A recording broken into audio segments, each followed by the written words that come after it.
Muy buenas noches a todos, sean bienvenidos a La Posta. Hoy tenemos un programa muy especial. No solo porque va a durar más tiempo, es un programa especial, sino que porque vamos a realizar lo que entendemos es el primer debate presidencial que se va a llevar adelante en esta campaña 2024.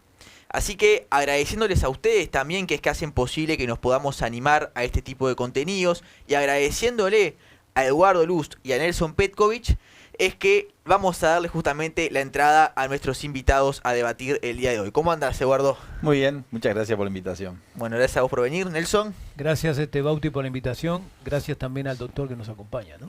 Bueno, vamos arriba. Bueno, vamos a empezar y les voy a explicar más o menos cómo se va a desarrollar este primer bloque. En este primer bloque vamos a tener distintos temas que hemos hablado ya con los precandidatos que los vamos a tratar, donde vamos a hablar primero que nada de economía, luego de seguridad, luego de drogas y narcotráfico, para terminar con primera infancia y con medio ambiente. Los precandidatos tendrán 5 minutos para disertar sobre estos temas. Si necesitan 2 más, los van a tener también. Habrá un cronómetro por ahí que lo van a activar del otro lado cuando comiencen a hablar primero de ustedes. Y bueno, nada, la idea es que hable 5 minutos el uno, 5 minutos el otro, y que después le pueda preguntar cada uno a su contrincante una pregunta, la redundancia, respecto de ese tema. Así que, Robert, si te parece, arrancamos con economía, costo de vida. ¿Quién quiere empezar? O si no, deciden ahí atrás de cámara. Como quieras. ¿Quiere empezar usted? Empieza Eduardo. Bueno, economía y costo de vida son dos temas, yo diría que son parientes. En el Uruguay, en este gobierno, algunos números de la economía al presidente le dan bien, digamos. El riesgo país es muy bajo. Las calificadoras de riesgo lo califican bien al Uruguay para recibir préstamos. La desocupación está en un índice muy bajo también, incluso más en un periodo bastante adverso, porque hubo un año y medio de pandemia y un año de seca, se crearon puestos de trabajo. El salario real subió, esos son datos objetivos. Es decir, que desde el punto de vista económico yo diría que a este gobierno le ha ido mejor de lo que esperaba. ¿Cuál es el tema? Ponerle que nuestro partido le señala que hay un sector de la población, yo diría un porcentaje, el 10% de pobreza es un número comparado con los números de pobreza del hemisferio, es un número bueno. O sea, hay países que duplican y triplican esto, pero igual sigue siendo un 10% importante. Que eso hay que atacarlo. El tema para atacarlo, o sea, ¿cómo lo resolvemos a eso? El gobierno anterior y nos han demostrado que el gobierno dispone de fondos. ¿Por qué dispone de fondos? Porque también la información oficial que tenemos es yo diría los miles de millones de dólares, y hablo de miles, que el gobierno ha tomado a su costo, o sea, el pueblo uruguayo, inducidos por el gobierno, yo diría obligados por el gobierno, ha tomado a su costo para que se instalen empresas extranjeras que vienen al Uruguay en virtud de una ley, la ley de inversiones, que es una ley muy buena, que es del año 90, en el cual esa ley promovió la llegada de capitales extranjeros, dándole una cantidad de beneficios fiscales, a cambio de que se instalen en el Uruguay, promuevan mano de obra nacional, se instalen en el interior, a los efectos de que el interior de la República sea, digamos, reciba los beneficios de estas empresas. Eso en la ley es muy buena, y vinieron muchos inversores. Ahora, ¿cuál es el problema del gobierno uruguayo? Que violando la ley, abiertamente, no solamente le da exoneraciones tributarias y fiscales, que la ley lo prevé, sino que le financia la infraestructura civil, vial y otras para que ellos se instalen. O sea, el Uruguay paga, o sea, si viene una fábrica, Uruguay le paga la construcción de la fábrica. Después las empresas públicas no solamente no le brindan un servicio a esas empresas, sino que esas empresas tienen su propia producción de energía y otros bienes, y obligan al gobierno uruguayo, que obligan por un contrato leonino que firmó el presidente Vázquez, y que este presidente lo confirmó y lo amplió, este, o sea, las empresas públicas uruguayas le tienen que comprar a estas empresas los excedentes de una cantidad de insumos que ellos producen para sí mismos proveerse, por ejemplo, de energía. Entonces, si hacemos una cuenta así, media redondeando, son 4 o 5 mil millones de dólares que el Uruguay ha resignado. Por ejemplo, la planta de UPM, solamente con lo que le vende a UTE, la pagan en 20 años. Es decir, que en 20 años los costos todo de UPM los recupera solamente vendiendo energía, ni hablar de la venta de celulosa, que es brutal.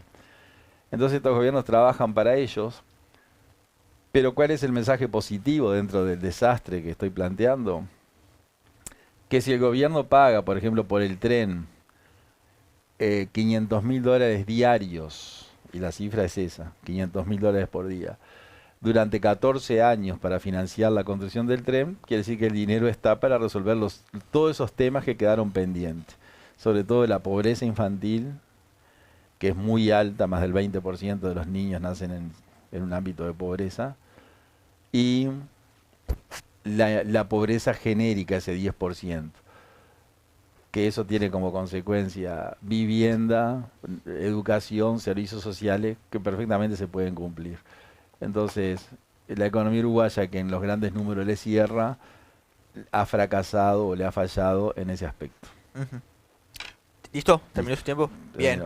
Bueno, no hace uso de su prórroga de 2 minutos. Vamos a escuchar ahora a el candidato del Partido Libertario, Nelson Petkovic. Adelante. Ahí me dicen que sí. Dale. Bueno, salimos.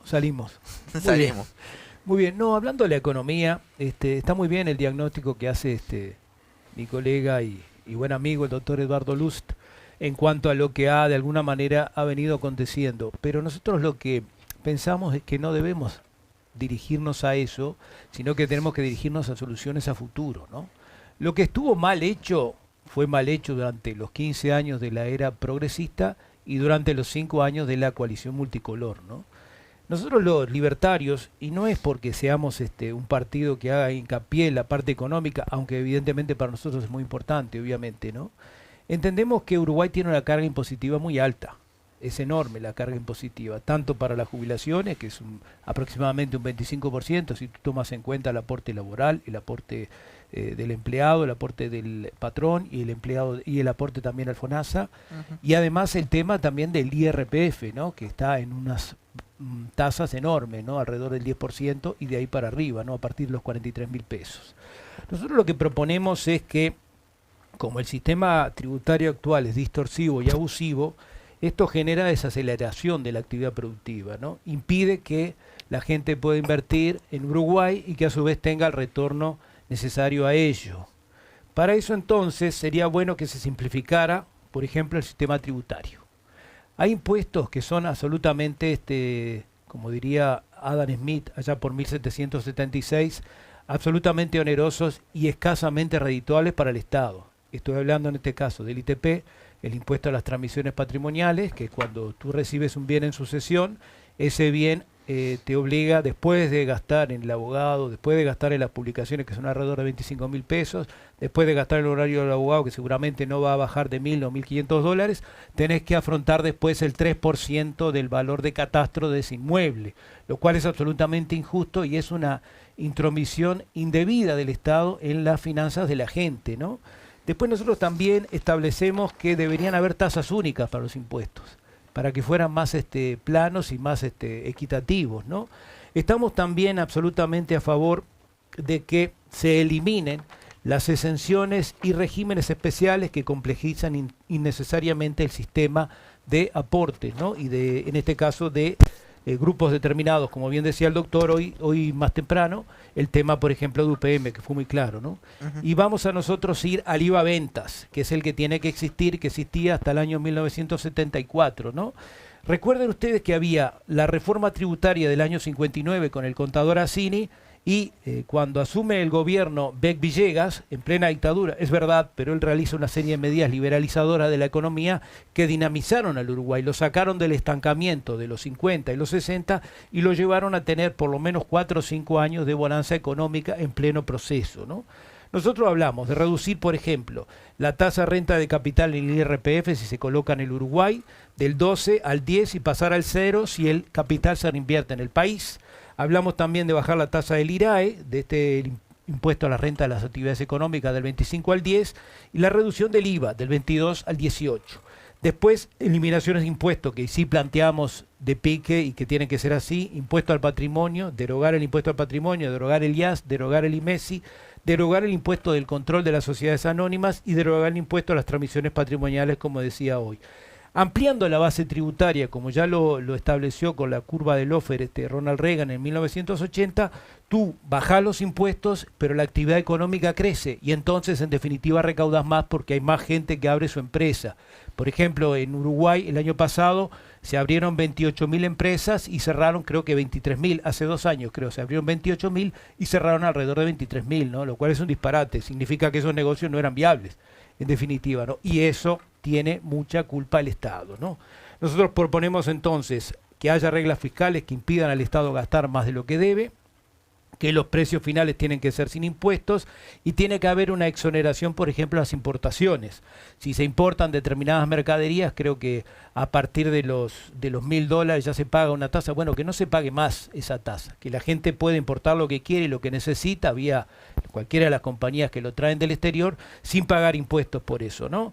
Y también una franja arancelaria única a las importaciones para las compras mayores a $15.000, ¿no?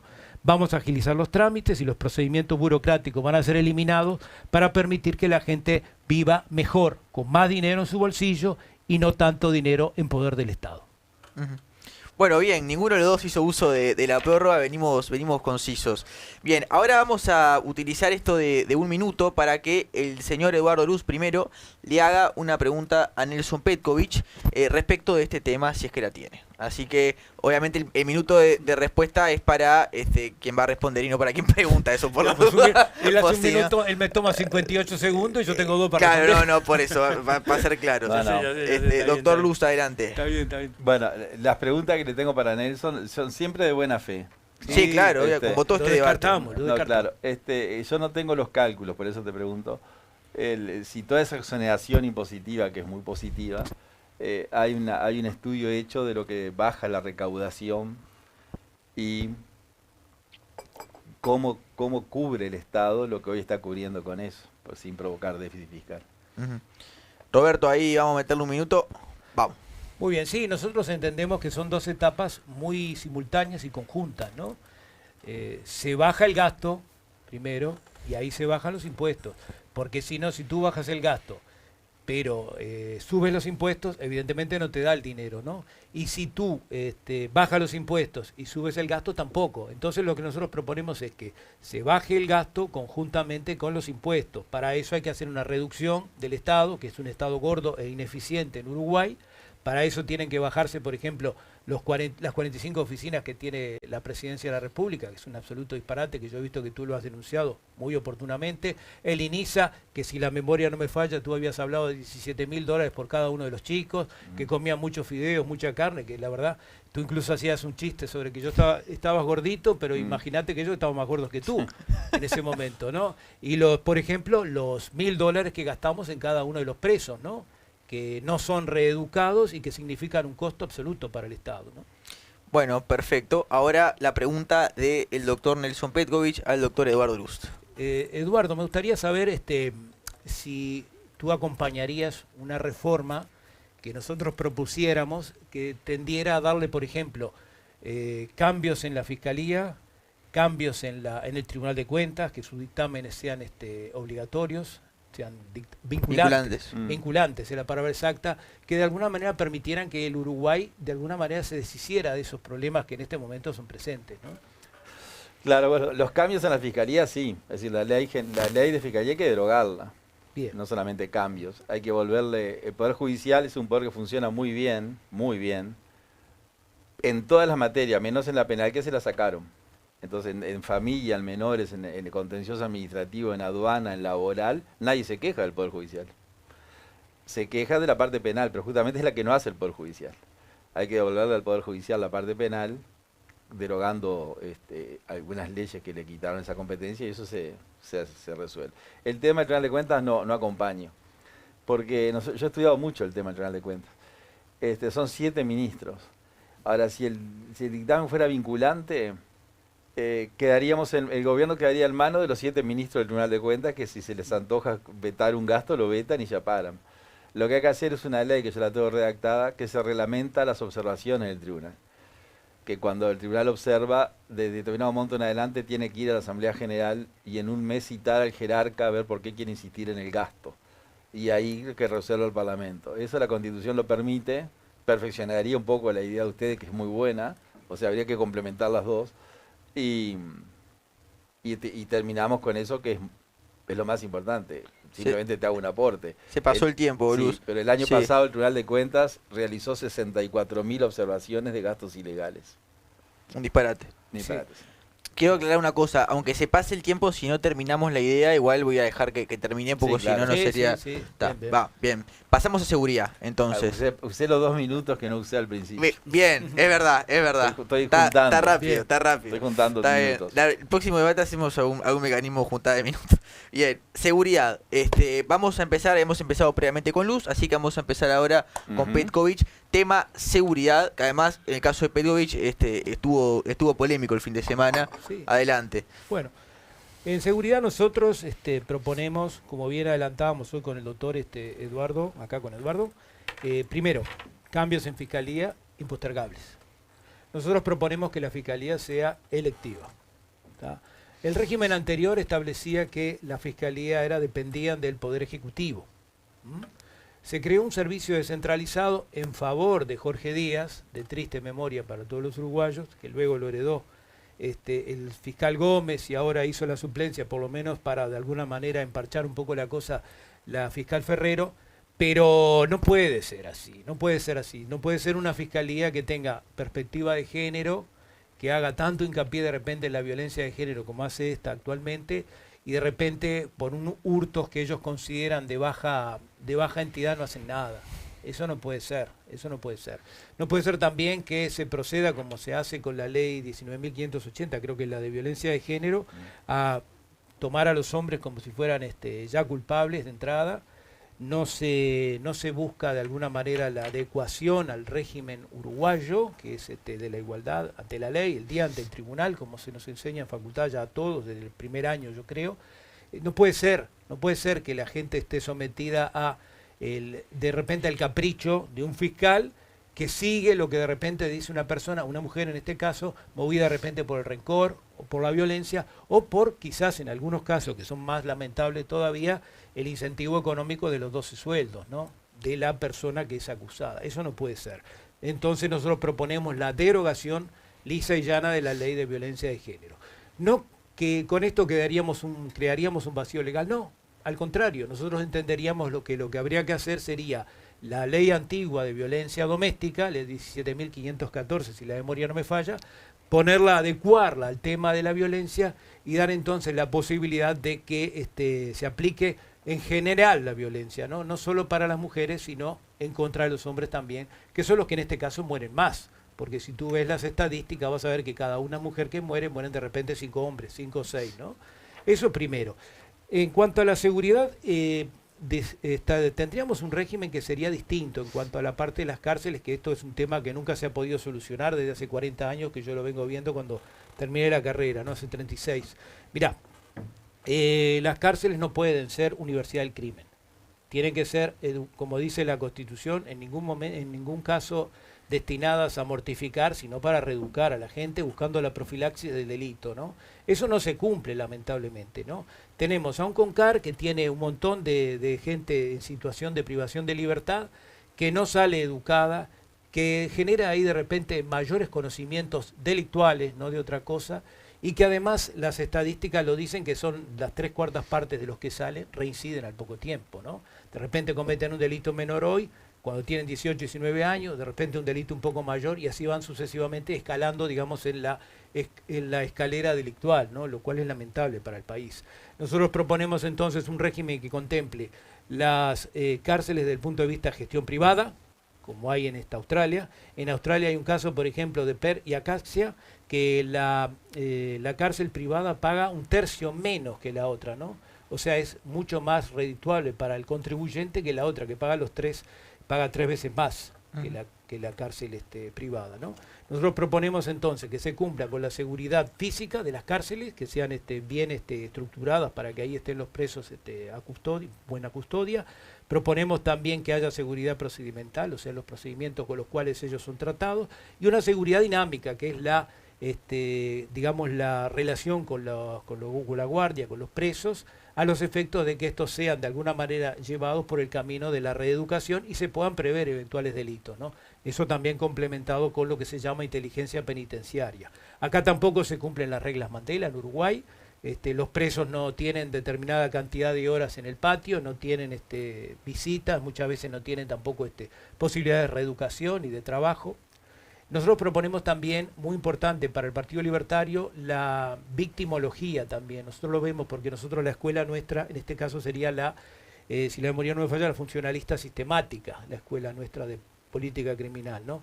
Entendemos que los presos tienen que ser tratados, por un lado, educados, pero también para las víctimas, estas tienen derecho a tener un resarcimiento por el daño que causaron, y que los presos incluso no abandonen la cárcel hasta que no resarzan el daño que han causado a determinadas personas, ¿no? Como una forma de alguna manera de autocomposición y también de disciplinamiento de la gente que está en la cárcel, ¿no? Porque ahora, si me permitís ahora terminar el tiempo de los 2 minutos, ¿no? Sí, claro, sí, adelante. Bueno, porque ahora en este momento muchas veces se viene con el viejo concepto de pagué mi deuda con la sociedad, dicen ellos. La deuda con la sociedad no la tienen con la persona a la cual le causaron el daño. Es a esa persona la que hay que atender. Es esa persona la que solicita que de alguna manera se lo resarza. No la sociedad, o sea, no somos todos nosotros. Un delincuente, si cometió un robo, un hurto, una rapiña, por ejemplo, lo hizo contra una persona X. Bueno, a esa persona él tiene que, de alguna manera, resarcirla, ¿no? Eso en cuanto a la seguridad, que entendemos que estaría bueno que se hiciera así. Como hoy hablábamos con el doctor Luz, con Eduardo, el INISA, por ejemplo, tiene que ser dejado de lado. No puede ser que gastemos $17.000 en 250 menores, como hay. Es un disparate. Eso es inconcebible. Lo que tiene que haber es un establecimiento modelo, en ese caso sería de baja seguridad, porque los menores que delinquen son a partir de los 16 años, no antes. Bueno, de baja seguridad donde ellos tuvieran la posibilidad de reinsertarse en la sociedad con estudio y con trabajo. Eso primero.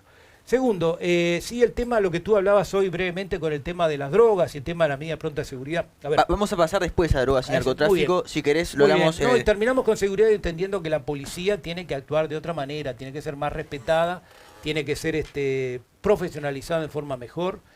Vimos como en el periodo progresista estaba Laura Anzalone, que era la psicóloga, que en ese caso muchas veces los analizaba, que después descubrimos que no era ni siquiera psicóloga. O sea, no tenía ni siquiera la actitud profesional para juzgar a las personas que ingresaban a la policía, ¿no? Bueno, la policía tiene que ser perfeccionada en cuanto tanto a su trato con respecto a los delincuentes, como su trato con respecto a las personas que tienen problemas con las drogas, que son muchas veces lo que ellos tratan, con las personas que están de alguna manera en estado de mendicidad, ocupando los lugares públicos. Nosotros creemos que la ley de mendicidad debe ser aplicada. Y entendemos que en definitiva eso le puede permitir al Uruguay tener una seguridad mejor, que es la seguridad que el Uruguay se merece, no la seguridad que ahora tiene. Porque, clarito, ni el Frente Amplio ni la coalición multicolor hicieron nada por la seguridad. La prueba está que estábamos cada vez peor. Bien, gracias, doctor Petkovic. Doctor Lust, bueno, seguridad. Muy bien. Bueno, yo de la seguridad no soy un experto, pero lo tengo bastante estudiado. El tema es así. Nosotros cuando hablamos de seguridad hablamos de los delitos que se cometen en Uruguay. Los delitos son los más comunes, la rapiña, el hurto, el abigeato, el homicidio, ni hablar. Dejamos de lado para el próximo capítulo el narco y todo lo otro. Bueno, tomando una cifra hipotética, porque eso todavía no la tengo resuelta, pensemos que en Uruguay hay 2.000 centros urbanos. Desde las capitales departamentales hasta las pequeñas localidades del interior de la República, que yo los conozco bastante y los recorrí bastante. El otro día yo estuve en Piedras Coloradas, que es un pequeño pueblo donde yo me casé, que pasé parte de mi niñez, que ahora no tiene juez y que el diputado Paqués dijo, sacaron al juez porque vos te casaste ahí. ¿No? Por eso lo eliminaron. Entonces hablo con el alcalde de Piedras Coloradas, que tiene más o menos 1000 habitantes, y le dije si dependiera de mí resolverle el problema de Piedras Coloradas. ¿Cuál es el problema de Piedras Coloradas? Porque el problema de Piedras Coloradas no es el de Monteón, ni el de Pocitos, ni el de Punta del Este, ni el de Bella Unión, ni el de Tranquera. Cada uno tiene su problema. Entonces me dice, bueno, mira, acá somos 800 habitantes, hay desocupación cero. Acá el que no trabaja es porque no quiere. Estamos rodeados de aserraderos, hay una industria forestal potente, tenemos las termas de Almirón a 10 kilómetros, Guichón, Paysandú, etcétera. Tenemos una pequeña infraestructura de educación que es buena, viviendas, y yo recorrí el pueblito. El problema nuestro es una barométrica. Todo el problema de Piedras Coloradas usted lo resuelve con una barométrica. ¿Por qué? Porque las casas no tienen saneamiento, tienen un pequeño camioncito que vacía los pozos negros y ese puede ir a un vertedero. Es decir que hay que ver en cada... ¿Por qué te pongo el ejemplo de Piedras Coloradas? Porque en el Uruguay, en esas 2000 localidades que nosotros redondeando decimos que hay 1800 donde no hay delitos. Primero porque son vecinos, segundo porque se conocen, y tercero que los delitos que hay son... Si alguien comete un delito, el propio pueblo se encarga de condenarlo. Entonces, los delitos que a nosotros nos espantan, los delitos han bajado, esos son números, pero bajaron de 30 a 20, sigue habiendo, excepto los homicidios, que es lo que a nosotros nos espantan. ¿Dónde se cometen homicidios? En algunas ciudades. Yo te puedo decir, por ejemplo, que en Trinidad hace muchos meses que no hay un homicidio. Incluso el primer homicidio en Fraivento fue en marzo, que fue un homicidio que asesinaba a un señor de 80 años para robarle. Entonces tú tenés los homicidios de la época nuestra, que eran homicidios para hacerse de bienes ajenos, y después tenés los homicidios que sufren del narco, de los ajustes de cuenta, que lo vamos a hablar más adelante. El Ministerio del Interior tiene georreferenciado donde se comete el homicidio. El Ministerio del Interior sabe que, y esto lo digo, no quiero que se interprete mal, pero esto es real, que en Carrasco no hay homicidios, a no ser un caso excepcional, ¿no? Que en Rocha, si pasa un homicidio, que en La Pedrera no hay homicidios. O sea, los homicidios están detectados ¿dónde están? Partiendo de la base que hay cientos de ciudades en las cuales no hay homicidios. Entonces, los homicidios ¿dónde están? El ejemplo del señor, el deportista de Fraivento, fue un caso excepcional, espantoso, pero es uno. Pero los homicidios que todos los días nosotros nos levantamos con 2 o 3 homicidios son en Montevideo, en Canelones y en algunos barrios de Montevideo.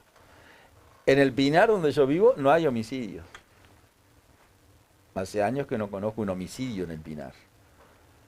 Entonces, ¿qué es lo que tiene que hacer? ¿Qué es lo que nosotros proponemos? Lo proponemos en los barrios donde hay homicidios, que están ubicados perfectamente, te diría hasta las casas donde se cometen, ahí el Uruguay tiene que pedirle auxilio al Ejército Nacional. La Ley de Defensa Nacional, que se llama así, Ley de Defensa Nacional, enumera toda la estructura, todas las funciones del Ejército Nacional y tiene un artículo en el cual dice el Ejército Nacional le corresponde y tiene 8 o 10 incisos. Esto, y lo otro. El último inciso dice, y cualquier otra función que no sea incompatible con su naturaleza. Textual te lo estoy diciendo de memoria. En base a ese artículo de cualquier otra función que no sea incompatible con su naturaleza, el Uruguay manda cascos, los famosos cascos azules a fuerzas de paz en el exterior. Léase el Sinaí, el Congo, Haití, el África subsahariana y otros más. Esos soldados, esos contingentes uruguayos que son soldados del ejército, de la marina y de la fuerza aérea, van a esos países a cumplir la función de policía. No hay ni una noticia de que un casco azul haya muerto en un enfrentamiento con la guerrilla, porque ellos no se enfrentan a ninguna guerrilla, ellos están en las ciudades y en los barrios. ¿Y qué es lo que hacen? Hacen la función de policía de azul, que en esos países no existe, y entonces los cascos azules, que son contingentes de 7, 8 mil personas según el país, cumplen esa tarea. Para esa tarea los capacita las Naciones Unidas, no es que van a improvisar. Y los cascos azules son requeridos por azules uruguayos, todos los países quieren que vayan porque cumplen una excelente. Yo conozco cascos azules. Y me decía, mira, una diferencia en un casco azul uruguayo y un pakistaní, por ejemplo, es que si la gente nos viene a pedir agua potable que no tiene, nosotros le damos. El pakistaní se la vende. Ese es el ejemplo más mínimo que hay. Qué bárbaro. Sí, sí, eso es real. Me informé mucho, incluso con generales que estuvieron al mando de eso. Entonces yo lo que digo que lo que tiene que hacer Uruguay es, ya que el Ejército Nacional protege las fronteras, la Fuerza Aérea tiene la Policía Aeroportuaria, la Marina tiene la Prefectura, que un policía azul no puede bajar a la playa. Si puede bajar a la playa, si se quiere bañar. Pero si hay un delito en la arena, no lo puede detener. Es la Prefectura Nacional. O sea que ya tenemos al Ejército cumpliendo función de policía. Lo que yo le dije al ministro Martinelli es lo que tenés que hacer, además lo conozco de niño porque la madre fue compañera mía de clase en Paysandú, lo que tendrías que hacer, le dije al ministro, es probar 90 días con el Ejército patrullando con la policía. Y si hay que hacer una detención, que la realice la policía con el respaldo del Ejército Nacional. En esos 10 barrios que son los bravos. En el resto no lo necesitas. Y probá. Vas a bajar los delitos. Si no bajás, la receta mía no vale. Pero si bajás, tenés que reconocer. ¿Por qué no lo hacen? Porque hace 50 años atrás, un soldado torturó a una persona. O se le escapó un balazo o mató un peatón. Entonces, si vamos a ver lo que pasó hace 50 años atrás, no vamos a salir nunca de ese tema. Muchas gracias, doctor Lust. Bueno, ahora la pregunta del doctor Petkovic hacia el doctor Lust. ¿En general o sobre lo que hablamos? Seguridad. Bien, Eduardo, de todas maneras, está bien lo que se prevé en cuanto al hecho de que de repente los cascos azules en otros lados son más eficientes, pero no se puede comparar, en mi opinión, la situación de países de África con los problemas actuales del Uruguay, que tienen más bien relación con el narcotráfico. O sea, yo no creo que tenga punto de comparación una situación de un casco azul yendo a un país africano, o por ejemplo yendo a los Altos del Golán, Sinaí, como pasó en algún momento, a atender, por ejemplo, la situación problemática que se da en algunos barrios y zonas críticas, ¿no? Donde la policía en muchos casos no entra, porque entran solo por una clave X, cuando hay riesgo absoluto de vida, y también las emergencias médicas móviles, ¿no? Es una situación distinta para mí. ¿Y la pregunta cuál es? Y la pregunta es cómo se puede Pues enrabar. hiciste una opinión. No, bien. Bueno, bien. podés responder a la opinión. No, o sea, si se puede, ¿cómo entendés tú que se podría relacionar cuando hay situaciones muy distintas en esos países con el Uruguay? Para mí, a no ser que tú tengas una información de esos países que yo no tengo. Bueno, yo pienso que la relación es esa. Si los cascos azules cumplen la función de policía, lo que tienen que hacer acá es cumplir la función de policía. No importa. El tema del narco yo no hablé.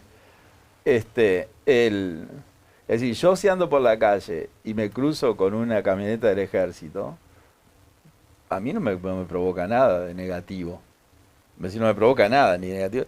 Sin embargo, me da cierta seguridad. El otro día por la avenida Centenario y venían 2 policías, eran de la Republicana, a caballo. Esa gente andaba paseando, en el buen sentido lo digo, porque es lo que tienen que hacer.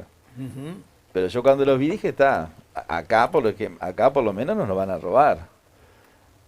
Entonces yo lo que digo que la presencia del ejército, paseando en el buen sentido por distintos lugares de esos barrios, la presencia persuade. Entonces, para mí hay que probar, yo sostengo que hay que sacar el ejército, que además la ley lo permite, dice no hay ley, hay una ley que lo dice expresamente que sí, la Constitución lo establece, primer competencia del Poder Ejecutivo es la seguridad en lo interno y la defensa en lo externo. Bueno, y la seguridad está eso. Lo que pasa es que hay mucho prejuicio. Yo en los 50 años que llevamos de democracia no conocí ningún comandante golpista. Capaz que hubo alguno, pero yo no vi que el comandante en jefe de Vázquez, de Valle o de la calle Padre fuera un golpista. O sea, el ejército cambió. Entonces ese ejército, para mí, no voy a comparar el Congo con Uruguay. El Congo está 100 países, Uruguay está 100 países delante del Congo. Y primero no hay toda esa, bueno, no voy a hablar del Congo, es un desastre. Pero los problemas uruguayos no son tantos. En el ranking de 200 países, yo siempre digo que hay en el mundo, hay 50 que son democracias imperfectas. El resto no son democracias, 150. Y de esos 50 que son democracias imperfectas, Uruguay está en el 20. Entonces nosotros no deberíamos tener ningún problema de ese tipo. Lo que hay que hacer es, si esto fracasa, probar cosas nuevas. Bueno, ahora su pregunta para el doctor Petkovic. Bueno, la pregunta que le hago concreta a Nelson es, bueno, ¿qué opina de, que ya me la contestó con su opinión, pero se le iba a hacer porque cuando el espacio de él estuvo muy bueno lo que dijiste del narco, de las cárceles, que yo no me refería a eso, a las cárceles, que me quedó pendiente, coincido plenamente, pero si no pensás que sería viable probar, digamos que 4 meses, esa fórmula nuestra de la... Con el ejército. Con el ejército patrullando con la policía. Adelante. Bien, no, yo discrepo ahí con Eduardo, por supuesto es una discrepancia absolutamente civilizada, ¿no? Como corresponde, porque entiendo que la función de la policía es la de cuidarnos, cuidar la vida, libertad y propiedad de las personas, ¿no? Y la del ejército es la de proteger al Uruguay de agresiones externas, ¿no? Está bien, Eduardo, lo que tú planteas, pero, por ejemplo, en la plataforma continental nuestra, las 200 millas marinas de Uruguay, se tiene que encargar Argentina porque Uruguay no lo hace. Uruguay no dispone de los barcos suficientes como para eso. O sea, creo que nosotros tenemos que centralizarnos y concentrarnos en que el que tiene una función tiene que cumplirla. Y si la policía tiene la función de proteger la vida, libertad y propiedad de las personas, tiene que hacerlo. Y el ejército, justamente, no puede ponerse a custodiar las calles de Montevideo o de otras ciudades del Uruguay, cuando en realidad, por ejemplo, la plataforma continental no la protege. Tampoco protege el espacio aéreo, porque vemos que los narcos ingresan como perico por su casa con sus avionetas y tampoco se los controla. Yo creo que cada uno tiene, o sea, y termino, si superponemos funciones, al final no cumplimos ninguna. O sea, por ejemplo, en vivienda, y en esto sí tengo un ejemplo, Ministerio de Vivienda, Agencia de Viviendas y el Banco Hipotecario, ¿no? Son 3 para cumplir algo, ninguno lo cumple. O sea, vamos a empezar a hacer que alguien cumpla lo que tiene que hacer, y en este caso la policía, y vamos a tener que entonces sacar lo que es absolutamente sobreabundante, ¿no? O innecesario. Muy bien, muchas gracias. Vamos a pasar a drogas y narcotráfico, como bien adelantaba tanto el doctor Luz como el doctor Petkovic. Son 2 temas que se tocan, pero como entiendo que este tema es algo que la verdad, valga la redundancia, es un tema en sí mismo, me parecía bueno también darle más tiempo. Si no me equivoco, es el turno del doctor Luz, ¿verdad? Para empezar su alocución. Adelante, doctor. Bueno, drogas y narcotráfico. Unamuno decía, la filosofía y la poesía son primos hermanos, por no decir que son hermanos gemelos, ¿no? Hermanas gemelas. Sí, bueno, es cierto. Y yo diría, bueno, el narcotráfico y la droga son primos hermanos, por no decir que son hermanas gemelas. La droga es un fenómeno mundial. Para mí, inexplicable. Yo he hablado con mucha gente que es adicta. Yo nunca me drogué, lo que no quiere decir nada. E incluso me decían, deberías probar algún día para, ¿no? Y yo digo, lo que pasa es que nada, no, algo que no me llama la atención. Inexplicable, lo que yo siento que es inexplicable es cómo es tan fuerte la droga que una persona no puede salir de ella. No he logrado una explicación que me convenza. Cuando la persona ve el efecto que hace la droga en él, y cuando está sin efecto de la droga y ve lo que hace bajo el efecto de la droga, no entiendo cómo sigue. Ese es un problema una pregunta que yo aún no encontré la respuesta. La droga es un problema planetario, o sea, no solamente lo sufre el Uruguay, sino que todo el mundo sufre la droga. Eso es la consecuencia. El presidente Mujica en el Uruguay hizo un experimento, que además dijo, es un experimento social. Como puede ser un experimento económico lo que hace Milei en la Argentina, podemos decir, bueno, acá se hizo un experimento social, que el presidente Mujica, vamos a hacer un experimento vendiendo drogas en la farmacia en lugar de en las bocas. Entonces ahí tenemos algunos miles de personas que están registrados en las 40 farmacias que venden marihuana, algunas decenas de clubes canábicos, etcétera, etcétera, que bueno, que consumen aparentemente una cantidad limitada, etcétera. Ahora eso realmente, si está blanqueado, entre comillas, no solucionó el otro tema. O sea que la excusa que cuando se aprobó esto, que yo estoy absolutamente en contra, de que con esto matamos lo otro sigue igual o peor. Entonces, el combate, ese combate a la droga no ha dado resultado, y el resultado está en combatir al que trae la droga. Dentro de lo posible, sabiendo que nunca se va a poder evitar del todo. Es decir, la persona que vende 2 gramos, 3, que digamos que no está bien, pero son 2 o 3 gramos. El tema es el que trae eso. Y ese es el narco. Y eso es lo que Uruguay no combate.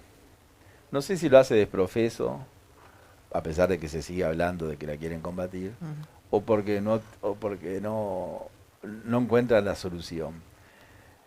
En el aeropuerto de Carmelo, por ejemplo, yo tengo la información real. Entre el 1 de enero y el 31 de marzo, en Carmelo bajaron 247 aviones de pequeño porte. En Carmelo, hasta hace un tiempo, había un aduanero que estaba en el puerto de Carmelo. Entonces, cuando llegaba la avioneta, le avisaban al aduanero del puerto que viniera al aeropuerto, que venía si podía, a revisar la avioneta, lo que le llevaba 30, 40 minutos, y en el interior de la avioneta se bajaba lo que hay que bajar. Según el Ministerio del Interior, hay 600 o 700 pistas clandestinas. Ayer llegaron 2 escáneres, que no sé qué resultado. El Uruguay tiene un convenio con Argentina, que lo que se escanea en la Argentina no se escanea en Uruguay. Entonces, para mí, el tema del narcotráfico, el gobierno no ha acertado en las medidas, y ese hay que combatir el gran narcotraficante. El otro día me alegré mucho cuando la Corte Suprema ratificó una sentencia del Tribunal de Apelaciones que revocó una sentencia de una jueza de primera instancia, que habría que investigar a esa jueza, con todo respeto, que exoneró a un narco, lo declaró inocente, y la Corte le reconoció 15 años de prisión porque mandó 4.000 kilos de droga a Europa. Entonces acá lo que hay que hacer es controlar el ingreso. ¿Cómo se controla el ingreso? Ya sé que el ser humano, Montesquieu decía que el que no era corrupto no era humano. Tranquilo, Lucio. La sentencia de Montesquieu, ¿no? El que no es corrupto no es humano. O sea que todos somos corruptos. Si mi hija necesita una fotocopia para la facultad y la hace en el despacho mío, es un acto de corrupción. Pero es aquello que decía Gamarra, el dolo bueno, ¿no? Hay corrupciones y corrupción. Sí. Entonces, el tema del narco se combate con el ataque al narco. ¿Cómo se combate el ataque al narco? Con el ingreso a la droga, que hay que probar. La tercera oficina recaudadora del Uruguay es la aduana, después de la impositiva y creo que el puerto. La aduana, que tiene millones de dólares, porque es la tercera oficina de recaudación del Uruguay, tiene 600 funcionarios para más de 40 puestos de ingreso. Los aduaneros, no hablo ni bien ni mal, pero hacen lo que pueden. Pasan 40.000 personas por colonia y no le sacan nada a nadie, porque o sea, esa idea del aduanero uruguayo es muy generoso. Pero en los grandes embarques, que también participa la aduana, ahí es donde hay que poner para mí hay que poner la mirada. Y acá en Uruguay, hace unos años atrás, y termino con esto, pero es importante que de repente se los haga conocer. No tengo ni interés en las empresas, ni los de escáner, ni quién vende escáner, eso me tiene sin cuidado, pero se ofreció un tipo de escáner que está en el Pentágono de Estados Unidos, que es el Ministerio de Defensa de Estados Unidos, que es el edificio más protegido del planeta, que es un tipo de escáner que escanea en marcha. Incluso un ómnibus interdepartamental pasa y lo escanea. Y esta gente proponía instalar varios de esos escáneres en un sistema de leasing, o sea que el Estado no los comprara, sino que una especie de alquiler con opción a compra, y que le cobraran al escaneado. O sea que si pasaba un camión, un ómnibus con un contenedor, pensemos, el camionero pagara $10 el escaneo, o sea que el escaneado paga el costo. Y ese costo se dividiera 50% para la empresa, 50% para el Estado, o sea que el Estado además recaudaba controlando, y el escáner salía prácticamente al costo, gratis. Bueno, esa empresa, tengo noticias que vino, ofreció, hizo las gestiones, no se logró, y 4 años después, cuando el gobierno está a punto de fenecer, como decía la ley de caducidad, ¿no? Esa palabra me quedó, linda palabra, a punto de fenecer, hace una gran publicidad instalando 2 escáneres en el puerto de Montevideo, que es muy bien recibido, pero me parece que no contribuye. Entonces, ¿cómo se combate el narcotráfico? Dentro de lo que es combatible, sabiendo que nunca vamos a ganarle, nunca lo vamos a derrotar. Es con un buen sistema aduanero, un control de fronteras y la infraestructura suficiente para controlar su ingreso al Uruguay, ya sea barcos, aviones o camiones. Hay que probar. Si esto no ha dado resultado, vamos a lo otro. Y después hay que modificar las leyes penales. No puede ser que la ley que nos reglamenta todo el sistema de consumo de droga acá es de la dictadura. Una ley que no se derogó porque la época de la dictadura liberalizó el consumo de droga, una cosa curiosa. Pero hay que, para mí, ir a las penas. Es decir, la persona que es narco no puede tener excarcelación, no hay excarcelación, no hay libertad vigilada, no hay libertad bajo fianza, hay que ser muy duro con el narco, cosa que se desaliente a alguno que quiera ingresar y aumentarle las penas. Y si dicen que aumentar las penas no da resultado, bueno, con penas flojas tampoco da resultado. Entonces hay que ir a eso. Gracias, doctor Luz. Nada, gracias a ustedes. Bueno, doctor Petkovic, adelante. Lo último lo Sí. enrabo con lo que decía el doctor, porque por conocimiento mío, ¿no? En materia de derecho penal, de acuerdo a la LUC, los delitos que tienen relación con el narcotráfico no pueden ser sujetos a la libertad anticipada, ¿no? Ellos solo tienen la redención de la pena. Solo tienen redención de pena, ¿no? No es como, por ejemplo, el régimen común, que es tercio de la pena o las 2/3 partes, ¿no? Ellos directamente tienen que redimir. Si no redimen, se quedan todo el tiempo de la prisión efectiva, como marcan, ¿no? Si es un acuerdo abreviado, por ejemplo. Pero volviendo al tema, esta aclaración, nosotros entendemos que los libertarios, obviamente, los liberales de todo el mundo, entendemos que la guerra es una guerra perdida, esta guerra de las drogas, ¿no? Que arranca con Nixon, allá en el año 74, ¿no? Y que viene al Uruguay justamente con la ley que bien decía el doctor, la 14.494, si la memoria no me falla. En realidad no es una ley, es un decreto ley, vamos a hablar bien, ¿no? Porque es un decreto surgido de la dictadura, 14.494. Esta ley estableció, porque además, bien como decía el doctor, permitía que hasta por consumo propio, creo que era hasta 50 gramos, me parece, ¿no? Yo tampoco consumí nunca drogas, quédese tranquilo, doctor. Nunca consumí en mi vida, así que no sé si es mucho, si es poco, 50 gramos, ¿no? Pero la ley establecía eso, que el mínimo que se entendía que era para, el máximo, perdón. 5 gramos. 5 gramos, para consumo propio, ¿no? No sé si será, si les alcanzará, yo creo que no les alcanza, porque si no, no estarían buscando droga a todos lados, ¿no? En todos lados. Pero volviendo al tema de hoy, que es el tema que nos está convocando, es la ley de Mujica, lo dijo el Zabalza mismo, ¿no? Que si querían que fallara algo en el momento de las operaciones de los Tupamaros, ponían al Pepe al frente, ¿no? Y era el que siempre hacía todo mal, nunca salía nada bien con él, ¿no? Siempre le erraba.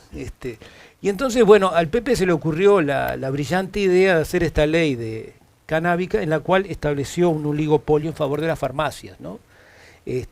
También la sustancia, creo que para los que consumen, por lo menos con lo que yo he hablado, evidentemente la sustancia que le venden en la farmacia tampoco es muy atractiva para ellos porque no es lo suficientemente adictiva. Que el que evidentemente quiere consumir marihuana quiere tener algunos efectos que no se los producen las drogas de la farmacia porque tienen una baja concentración de la sustancia, ¿no? que es estimulante. Y en Uruguay entonces nosotros entendemos que debería cambiarse esta ley de Mujica, pasar entonces a un régimen de desarrollo mayor de los clubes canábicos con más libertad, porque ellos me estaban comentando, algunas personas que están con estos clubes, que a ellos no les viene nunca la inspección, o sea, les dicen, mirá que los vamos a inspeccionar, mirá que los van a inspeccionar y nunca vienen, ¿no? Que les permite, y además acá el tope que tienen ellos son 6 plantas, medio kilo por persona al año, que es lo que le pueden dar, y de 15 a 45 personas formando parte de la membresía, ¿no? Entendemos que nosotros, que sería mucho mejor, por ejemplo, liberar la parte del mercado canábico, no someterlo al oligopolio de las farmacias, permitir entonces que esto sí, obviamente, va a tener que estar bajo controles de calidad, va a intervenir la Junta Nacional de la Droga, que hay un trabajo muy bueno del doctor Radío, que es una persona muy competente en el tema, que incluso él confiesa que él es conservador, un católico conservador, que sin embargo lo han puesto en esa función y la ha cumplido a cabalidad, ¿no? Y él decía que había que hacer un estudio en el cual se permitiera entonces, por ejemplo, la psicolodina y la MDMA, por ejemplo, nosotros estaríamos estableciendo que sí podrían ser liberadas, ¿no? Lo que sí tienen que controlarse los que son los residuos de pasta base, que es lo que en definitiva es lo que provoca el daño y el perjuicio. Porque la pasta base, como todos sabemos, es una sustancia sumamente adictiva y que produce un efecto muy rápido sobre las personas y que rápidamente también se agota, que los obliga entonces a seguir buscando, que al final con la pasta base terminan gastando mucho más que si consumieran otra droga más poderosa, ¿no? Bueno, entonces nosotros estableceríamos que, por ejemplo, con el tema de las pandillas que hay afectas al tema de la droga, controlarlas de alguna manera, eso es lo que tú planteabas hoy, Bauti, en cuanto a las medidas prontas de seguridad, que sería solamente una medida extrema, ya en última instancia, cuando se empezara a controlar ese tema, empezara a reprimirse como corresponde a las pandillas de delincuentes, ¿no? Porque las cifras son, en el INISA hay un 25% aproximadamente de jóvenes que tienen relación con las sustancias de drogas, ¿no? Y en el CONCAR hay más del 50%. O sea, ahí tenemos un problema, hay un problema que hay que atacar. Evidentemente que si esa gente está volcada a ese negocio y ya han dejado de lado las rapiñas, porque como bien marcaba hoy el doctor, las rapiñas han bajado porque se han pasado a otro negocio de más incentivo para los delincuentes, como es el tema de las drogas, ¿no? También entonces nosotros propondríamos que hubiera en el Ministerio de Salud Pública un control mayor, como el del alcohol, el de los cigarrillos, un sistema también de control en cuanto a las sustancias que se podrían vender, que serían absolutamente de buena calidad. Nos comentaba días pasados el contador Borlandelli, que fue integrante del Partido Liberal allá por el año 2004, él me comentaba que el problema que él veía con el tema justamente de las drogas es que no había realmente un verdadero incentivo para la gente para dejarse del tema de las drogas, ¿no? Alejarse de las drogas, ¿no? Y alejarse sería con una droga que realmente estuviera más controlada, porque además allá por principios del siglo pasado la gente consumía marihuana y drogas que estaban de alguna manera controladas por empresas, no eran como ahora que son residuos de cocaína lo que toman los pastabaceros, que es lo que les provoca todo ese perjuicio desde el punto de vista económico, ¿no? Nosotros entendemos entonces que debe irse a una liberalización de la comercialización con intervención del Estado para que esas sustancias sean controladas, evitar de alguna manera o terminar de alguna manera con el infierno que están viviendo mucha gente en determinados barrios, cuando los pastabaceros o las bocas de pasta base están ahí al lado, ellos no pueden actuar, y ahí en ese caso me lleva también al tema de la corrupción policial y política que hay en el Uruguay, lamentablemente, que de alguna manera permite que eso siga, ¿no? Nosotros entendemos que las dos corrupciones tienen que ser terminadas. No estamos reclamando un Eliot Ness como hubo allá en Estados Unidos en la década del 30, pero sí sería bueno que de alguna manera se empezara a controlar esa parte y se dejara de lado un poco la hipocresía que muchas veces hay en la sociedad uruguaya, ¿no? Con el tema de las drogas. Hay una hipocresía que se dice hay que controlarlos. No, hay que ver cómo se los controla. Y esta forma que se está controlando no resulta. Muy bien. Bueno, doctor Luz, su pregunta para el doctor Petkovic respecto de las drogas y el narcotráfico. Bueno, la pregunta es la siguiente. Si el Partido Libertario está de acuerdo, según lo que escuché, en la liberalización del consumo de drogas o en la liberalización de algunas de ellas. Eso no me quedó claro. En algunas a ver, ¿al tiempo? Sí, ahí bien. Tranquilo. No, en algunas de ellas. Evidentemente la pasta base no. Eso que quede claro, la pasta base de ninguna forma. Cierto tipo de drogas como metanfetaminas y algunos nombres que tienen relación con ellas tampoco nosotros las vamos a permitir porque entendemos que son dañinas para la salud. Se va a hacer una tarea de educación para que los jóvenes se concienticen, cosa que ahora no pasa porque lamentablemente no se cumplen con medidas de educación como podrían ser, como en algún momento se hizo con los cigarrillos, que ahora ya no se hace, con algún momento se hizo con el alcohol, que ahora no se hace, y con la droga nunca se hizo. O sea, se dice sí, tal droga es mala, pero no se controla, ni se le explica a los jóvenes, en los liceos, por ejemplo, los riesgos de las sustancias psicoactivas, ¿no? Que es un mundo que ellos entran y que nunca saben cuándo van a salir, porque es como más o menos, es peor todavía que el tema de los alcohólicos, ¿no? Los alcohólicos anónimos, que lo vemos. Cuando ellos entran dicen, bueno, estoy tantos días sano y limpio. Bueno, el tema de las drogas es peor todavía, es un infierno que se les hace muy difícil evadirse, ¿no? Nosotros entendemos que los jóvenes tienen que ser preparados para no ingresar. Perfecto. Doctor Petkovic, ahora su pregunta para el doctor Luz. Bien.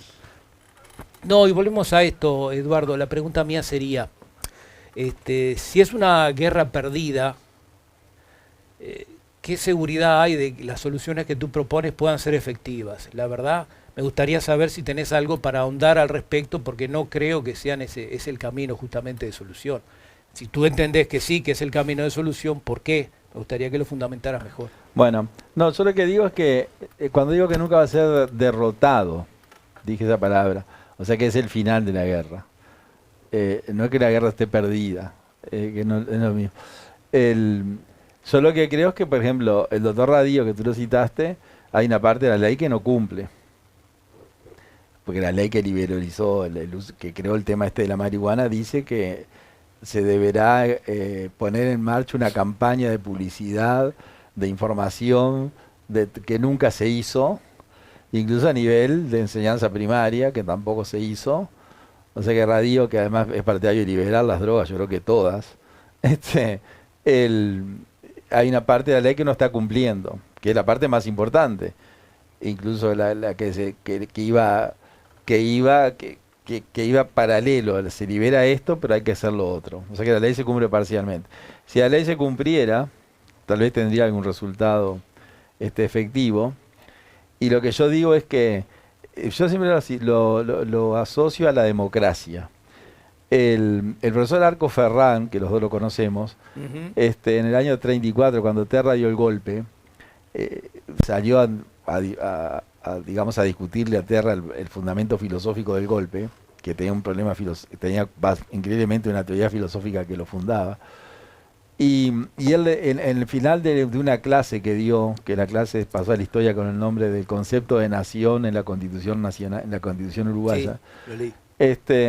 Él termina el artículo diciendo que la democracia nunca se va a lograr, que es un sueño imposible de cumplir, sin perjuicio de lo cual él dice, no debemos dejar de hacer el esfuerzo por conseguirla, sabiendo que no se consigue, pero en el esfuerzo se logra mucho.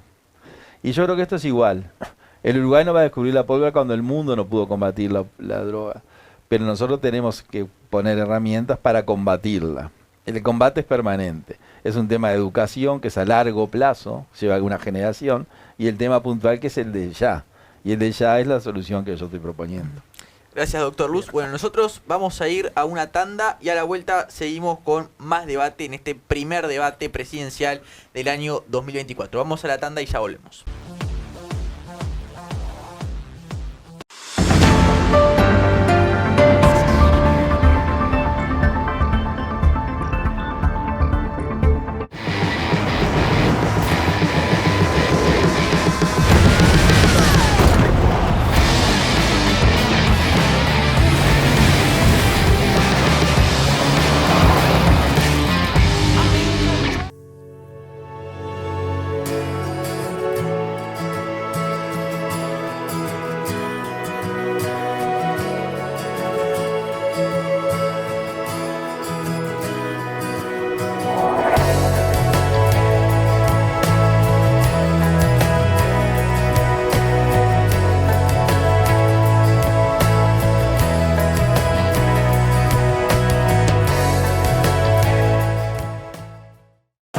De todos los mundos posibles tuvimos la suerte que nos tocó este.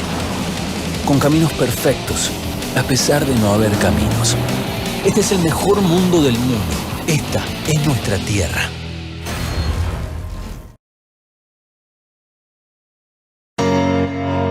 Cabezal Maicero MDD 200. Simplemente extraordinario. Estamos en Mercedes. Somos Mainero en Uruguay. Ruta 2, kilómetro 277-800. Sembrar presenta la línea Vicon, una marca con más de 100 años de historia. Segadoras, rastrillos,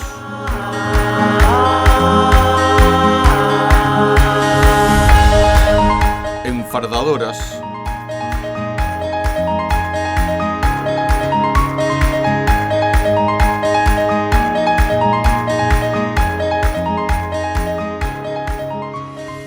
envolvedoras de Silopac. Vicon, con el respaldo de Sembrar.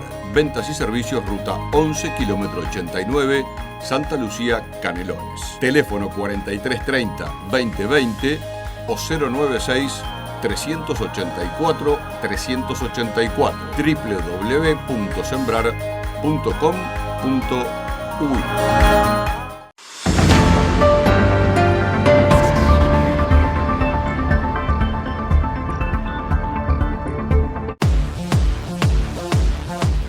Bueno, seguimos adelante en este debate presidencial. Primero quiero comentarte sobre Café Jurado, el mejor café del país entero. Lo estamos tomando aquí junto con el Dr. Luz y el Dr. Petkovic, así que si todavía no lo probaste te recomiendo que lo pruebes, ya que tienen para todos los gustos y a su vez son garantía de calidad. También te comento de Hit Hard, si no los conoces todavía, buscalos en Instagram, hithard.podcast, te repito, hithard.podcast, para estar enterado de aquello que hacen los deportistas uruguayos que nos representan en el mundo entero y también ver alguna que otra cosa relacionada a la indumentaria deportiva. Bueno, vamos a continuar con el tema de primera infancia. Vamos a empezar con el Dr. Petkovic con este tema. Adelante, ahí te ponen el cronómetro y arrancamos. Bien, arrancamos. Bueno, la primera infancia es para algunos de 0 a 3 y otros de 0 a 5, ¿no? De edad de los niños. Es fundamental porque se dice que aproximadamente los primeros 1000 días de vida es cuando los niños tienen su desarrollo neuronal, que es lo que en definitiva va a condicionar el resto de su vida, ¿no? Nosotros vemos con bastante preocupación que hay alrededor de un 20%, creo que es de pobreza infantil, si la memoria no me falla, los números que se habían manejado por ahí. Es una cifra muy excesiva, ¿no? Muy grande, pero también tiene que ver con lamentablemente con la situación económica del país, ¿no? Hoy cuando hablábamos con Eduardo el tema de la situación económica del país, nosotros entendemos que no es buena. Lamentablemente dista mucho de ser buena porque el mercado se encuentra sumamente controlado en Uruguay, ¿no? No hay posibilidad para la gente de producir, ofertar y vender si quiere ser un empresario, y tampoco tiene las posibilidades el consumidor de repente de encontrarse con distintas opciones que sean fuera de un monopolio o de un oligopolio, como en algunos casos se da por la misma estructura de la economía uruguaya y su falta de liberalización, ¿no? Nosotros tenemos o hemos venido padeciendo una economía socialista de Estado desde el año 1903 aproximadamente, cuando José Valle Ordóñez asumió la presidencia, lo cual no ha sido modificado, ¿no?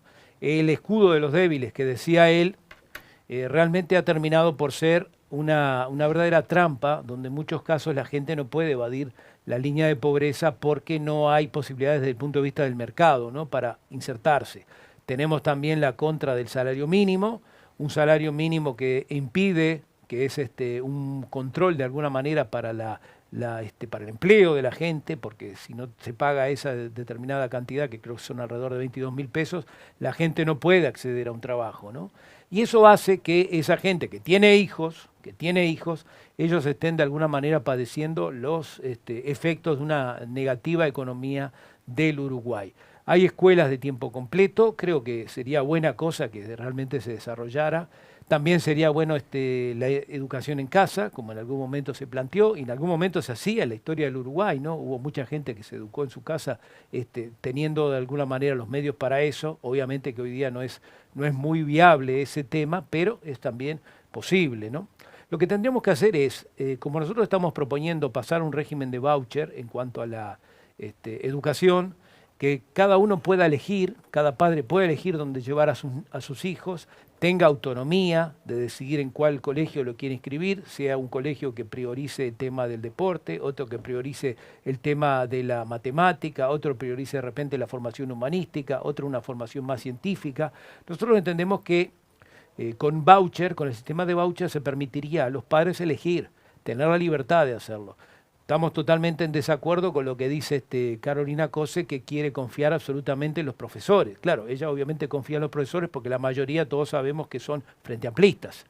Nosotros entendemos que eso está mal, no tiene que ser la educación en manos de los profesores, ¿no? Tiene que estar en educación las comunidades educativas, fundamentalmente con los padres que decidan a dónde poner a sus hijos. Y que el Estado les dé los medios para que ellos puedan de repente colocar a sus hijos en los centros de enseñanza que ellos sean de su agrado, ¿no? Hay una responsabilidad que es ineludible para los padres, ¿no? Cuando tú tenés un hijo, sabes que ese hijo vas a estar a cargo de él por todo el resto de tu vida, ¿no? Aunque sea grande, siempre lo vas a tener, siempre vas a ser su refugio y siempre vas a ser su apoyo cuando él lo necesita, ¿no? Entonces nosotros entendemos que el Uruguay tiene que pasar a un sistema educativo mejor que permita a la primera infancia tener realmente la posibilidad de desarrollo que en este momento no hay. En este momento, lamentablemente, no hay. Otra cosa, si hablábamos también de la primera infancia, también tenemos que hablar de la educación. Y en ese caso la educación de los padres, ¿no? Son ellos los que tienen que de alguna manera velar por la seguridad de sus hijos, por la educación de ellos, ¿no? El Instituto de la Familia vemos que está bastante devaluado últimamente, cosa que es lamentable, ¿no? Pero bueno, la verdad, siempre la familia era de alguna manera aquel refugio que tenía la gente para poder criarse, educarse y poder progresar. Bueno, como esos casos hoy día por una evolución de la sociedad ya no es tan posible, porque hay muchas familias monoparentales donde está solo la madre como jefa de familia, bueno, ellas tienen que recibir de alguna manera la educación, tener la responsabilidad de que esos hijos puedan salir adelante en la vida, ¿no? Porque es muy importante, ya lo digo, la primera infancia para el desarrollo posterior. Muy bien, no hace uso de la prórroga, entonces. No, está bien. Bien, muy bien. Doctor Lust, adelante, primera infancia. Primera infancia. Bueno, coincido bastante con lo que dice Nelson. Hay una frase que yo siempre cito que es de Freud. En realidad hay dos. Freud dice, el niño es el padre del hombre. Es decir, lo que tú hagas en tu niñez se va a reflejar en tu edad adulta. Y luego otra dice, a mí denme un niño los primeros 6 años de su vida y después no me va a importar con quién se junte. Es decir, que la primera infancia es la clave de todo. Donde la persona se forma. Después ya, cuando el ser humano crece, ya superada la primera infancia, viene toda una época de desarrollo, etc. Pero esa primera infancia es fundamental. Y por eso el Uruguay debería poner atención a esa primera infancia. Claro, en un ámbito, en un entorno, yo diría, de carencias, de mala alimentación, de inseguridad pública, digamos, y de déficit habitacional, no es lo mismo un niño que otro niño. Hay niños y niños. Entonces, los que los padres tienen la posibilidad de resolver que lo resuelvan los padres, como viene siendo hasta ahora. La madre, el padre, la familia, los abuelos, etc. Pero hay un grupo importante, muy importante de niños, porque la clase más, yo diría, desprotegida es la que tiene más hijos. Entonces ahí yo no soy partidario del Estado interviniendo.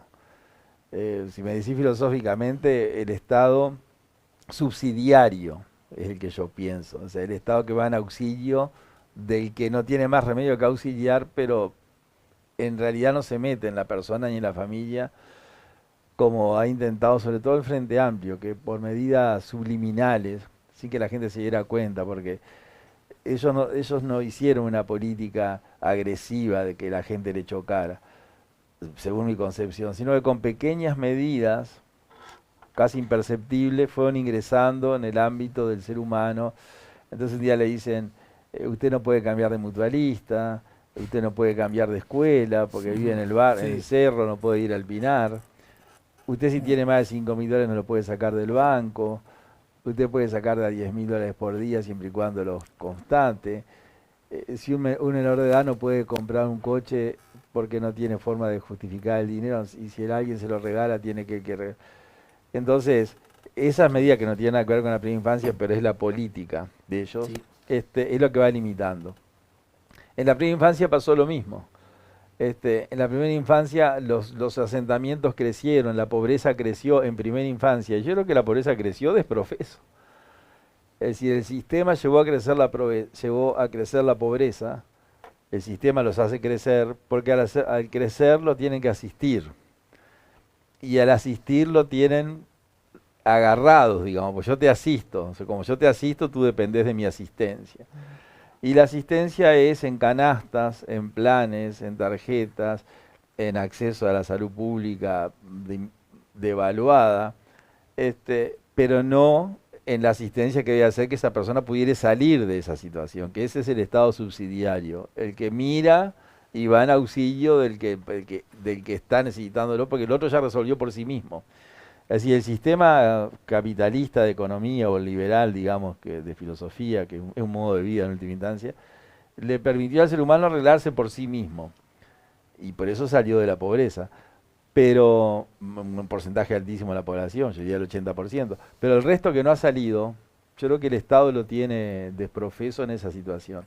Y bueno, entonces lo que hay que atacar es esa filosofía, hay que cambiarla y hay que asistir a la primera infancia.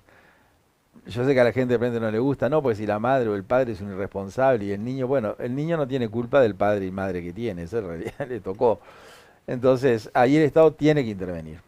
no para hacer un lavado de cerebro ni un adoctrinamiento, sino para mejorar la calidad de vida de esa primera infancia, que fondos hay, instrumentos hay, institutos hay, Uruguay tiene toda la infraestructura, para permitirle que luego de los 6 años, cuando no va a importar con quién se junte, esa persona o algunos de ellos, o tal vez la mayoría, puedan tener un futuro que hoy no tienen. Por lo tanto, la política de primera infancia del Estado, que este gobierno anunció 20 millones como una cifra sideral para la primera infancia, 30 millones, y que ahora hay unos candidatos que anuncian 200 millones para la primera infancia, bueno, ojalá vengan 200 millones.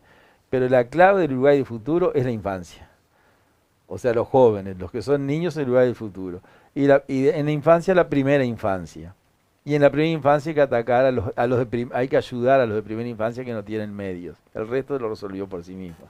Bien. Bueno, muchas gracias. Ahora la pregunta, vamos a empezar por la pregunta de Petkovic hacia Lustro.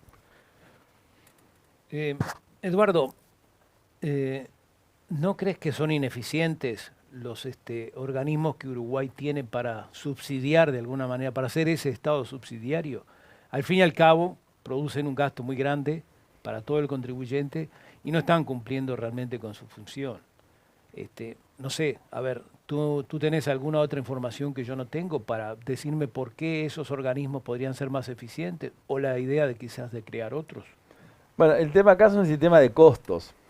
Por ejemplo, el sistema de voucher, el tema de voucher, ¿qué es? Darle a una familia un vale por X dinero y que esa familia vaya a una escuela y diga cuánto me cobra por tener mi hijo acá, mire, yo tengo X plata que me dio el Estado. Hay que ver, bueno, cuántos vouchers, a quiénes, cómo. Es decir, la enseñanza pública, ¿continúa la enseñanza pública o pasamos todo un sistema de enseñanza privada en el cual todo el mundo elige su escuela y se elimina, digamos, la enseñanza pública y van todos a colegios privados? El sistema de voucher es un sistema que en última instancia es una asistencia que hace el Estado para que uno no mande un niño a una escuela, sino que los padres elijan la escuela. La Constitución dice que los padres son responsables de la educación, por lo tanto podrían poder elegir la escuela. Sí. Habría que sacar un cálculo que yo no lo tengo, entre los miles de niños, cuánto importan los vouchers. En los colegios seguramente para tener 100 alumnos nuevos sería importante la rebaja de la cuota si vienen de ese ámbito. Es decir, que me parece demasiado complejo instalar ese sistema. Yo sé que hay teóricos del sistema libertario, del anarcocapitalismo, que han planteado la eliminación del sueldo mínimo, la eliminación de la enseñanza pública, que todo el mundo tenga un voucher y que vaya al colegio que le elijan. Si se elimina el sueldo mínimo se termina la desocupación, dicen ellos, porque todo el mundo trabaja porque le pagan. Y a la larga todo el mundo va a estar ocupado, entonces los sueldos van a subir. Pero me parece una medida demasiado extrema. Por lo menos me parece así. Yo creo que el Uruguay tiene la infraestructura, pero es un tema de funcionamiento. Tenemos escuelas por todo el Uruguay, escuelas rurales que tienen 2 alumnos. Tenemos el INAU, tiene un costo altísimo, pero en todo el país. Tenemos los centros CAIF, tenemos el INISA, que yo dije que coincido que hay que cerrarlo. El Uruguay tiene toda una telaraña de oficinas, pero que a mí me parece que el Frente Amplio, lo digo así con todas las letras, la estructura de forma tal para que sean ineficientes. Entonces, este gobierno alguna cosa ha intentado corregir y ha corregido. Yo veo que hay alguna corrección porque conozco de adentro. Pero bueno, hay que seguir por ese lado. Creo que Uruguay tiene la estructura para poder aplicar esos planes. Y si se le dan los fondos, no sé cuántos son los fondos de privatizar todo, que eso no lo tengo claro. Y además yo creo que la mentalidad del uruguayo, por lo menos tengo la percepción, no sé si es una mentalidad que permita ir a todo un sistema en el cual los privados se arreglen absolutamente liberalizados de la presencia estatal. ¿Y su pregunta para el doctor Petkovic? Bueno, la pregunta tiene que ver con eso que yo hablaba de los vouchers. Porque la enseñanza pública y privada, en realidad la enseñanza privada da los programas públicos. Habría que hablar de enseñanza estatal y no estatal, esa sería más justa la palabra. Sí. Porque los colegios privados dan la enseñanza pública y agregan lo de ellos, que es propio. Esa es la diferencia en los planes. Bueno, y otras diferencias, ¿no? La pregunta es si la filosofía libertaria, que es muy interesante, busca la eliminación de la enseñanza pública o a manos del Estado, por decirlo de alguna forma, e ir todo a un régimen privado, incluso un tema de que toda la enseñanza esté en manos de empresas privadas, digamos, de educación. Sí, Adelante. bueno, nosotros proponemos en una etapa primera pasar de iniciarnos en el régimen de cambio, pasar de alguna manera con ese objetivo de que todo sea privado, tanto la enseñanza como la salud. ¿Tá? Pero obviamente estamos en Uruguay, todos los cambios siempre llevan tiempo y habría que modificar una serie de cosas, o sea, pasos previos, ¿no? Los vouchers están bien establecidos, que serían evidentemente, siempre van a ser un costo menor que la ineficiencia del Estado, ¿no? Porque si tú, Eduardo, tú, Bauti, tienes un montón de funcionarios públicos en un lugar afectados a una función y solamente uno sería necesario, estás pagando el sueldo para varias personas que no corresponden, ¿no? Tanto con el FONASA, que son 820 millones de dólares de déficit, que ahora saltó hace poco, como la salud y la educación, que realmente se habla por ahí que van a subirlo al 6,1 del PBI, lo dijo muy suelta de cuerpo Carolina Cose, pero el Frente Amplio en 15 años no lo llegó. Y si no llegó el Frente Amplio en 15 años con viento de cola al 6% del PBI, evidentemente que ahora que ya el viento no es de cola, sino que es de frente, no vamos a llegar a eso, ¿no?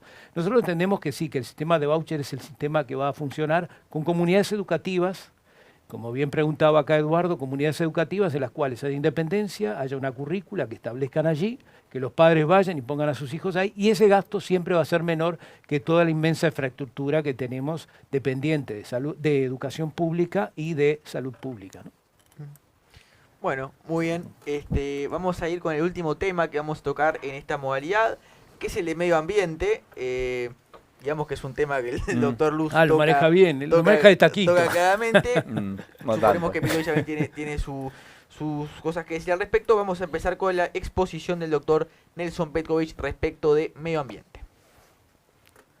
Adelante, adelante. Bueno, nosotros proponemos como buenos libertarios que el que causa un daño en el medio ambiente es responsable por eso.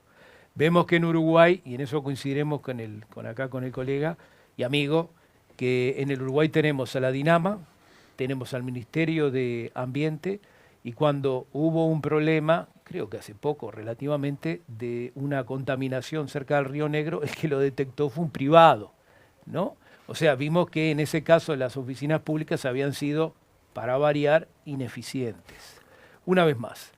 Entonces nosotros lo que entendemos que el viejo principio libertario de que aquel que causa un daño es responsable por ese daño que realiza, porque todos sabemos que en materia de libertarismo se habla claramente que los recursos naturales están a disposición de todos, la persona que los toma es responsable por el daño que le causa a otro, por aquel principio de no agresión, y entonces entendemos que el Uruguay, que está padeciendo de alguna manera la ineficiencia del gobierno en esa materia también, debe de alguna manera ir a un cambio, ¿no? A un cambio en cuanto al medio ambiente.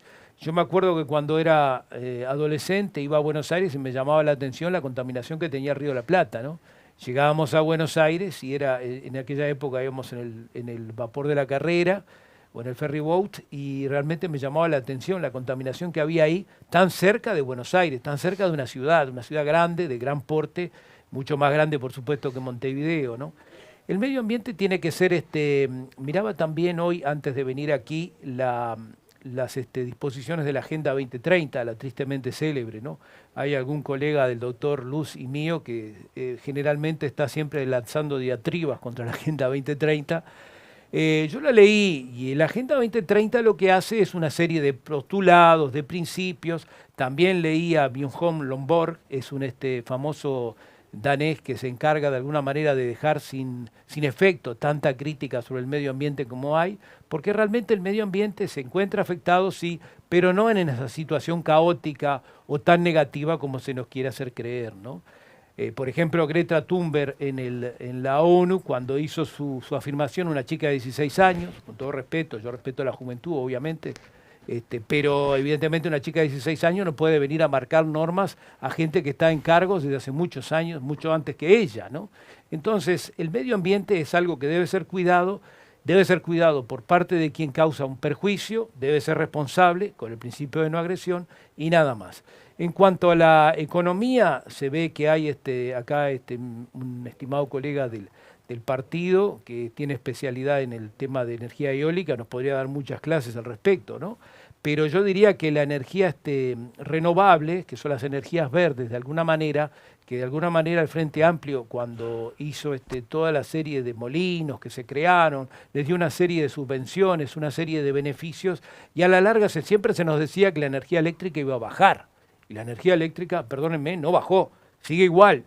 Realmente para que uno consiga una energía eléctrica más barata tiene que de repente colocar paneles solares, que no es tan fácil, o tratar de alguna manera de buscar la mayor economización posible en los electrodomésticos que tenga en su casa, ¿no?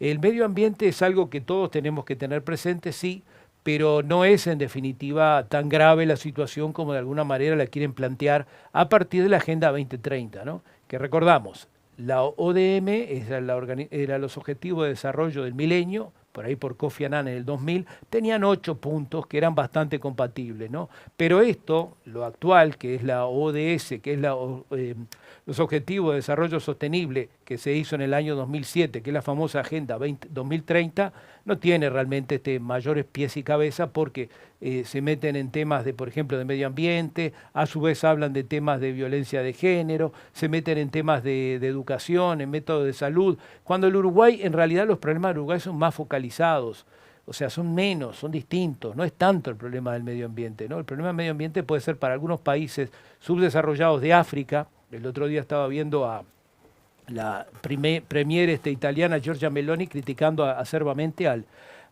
presidente Macron de Francia, ¿no?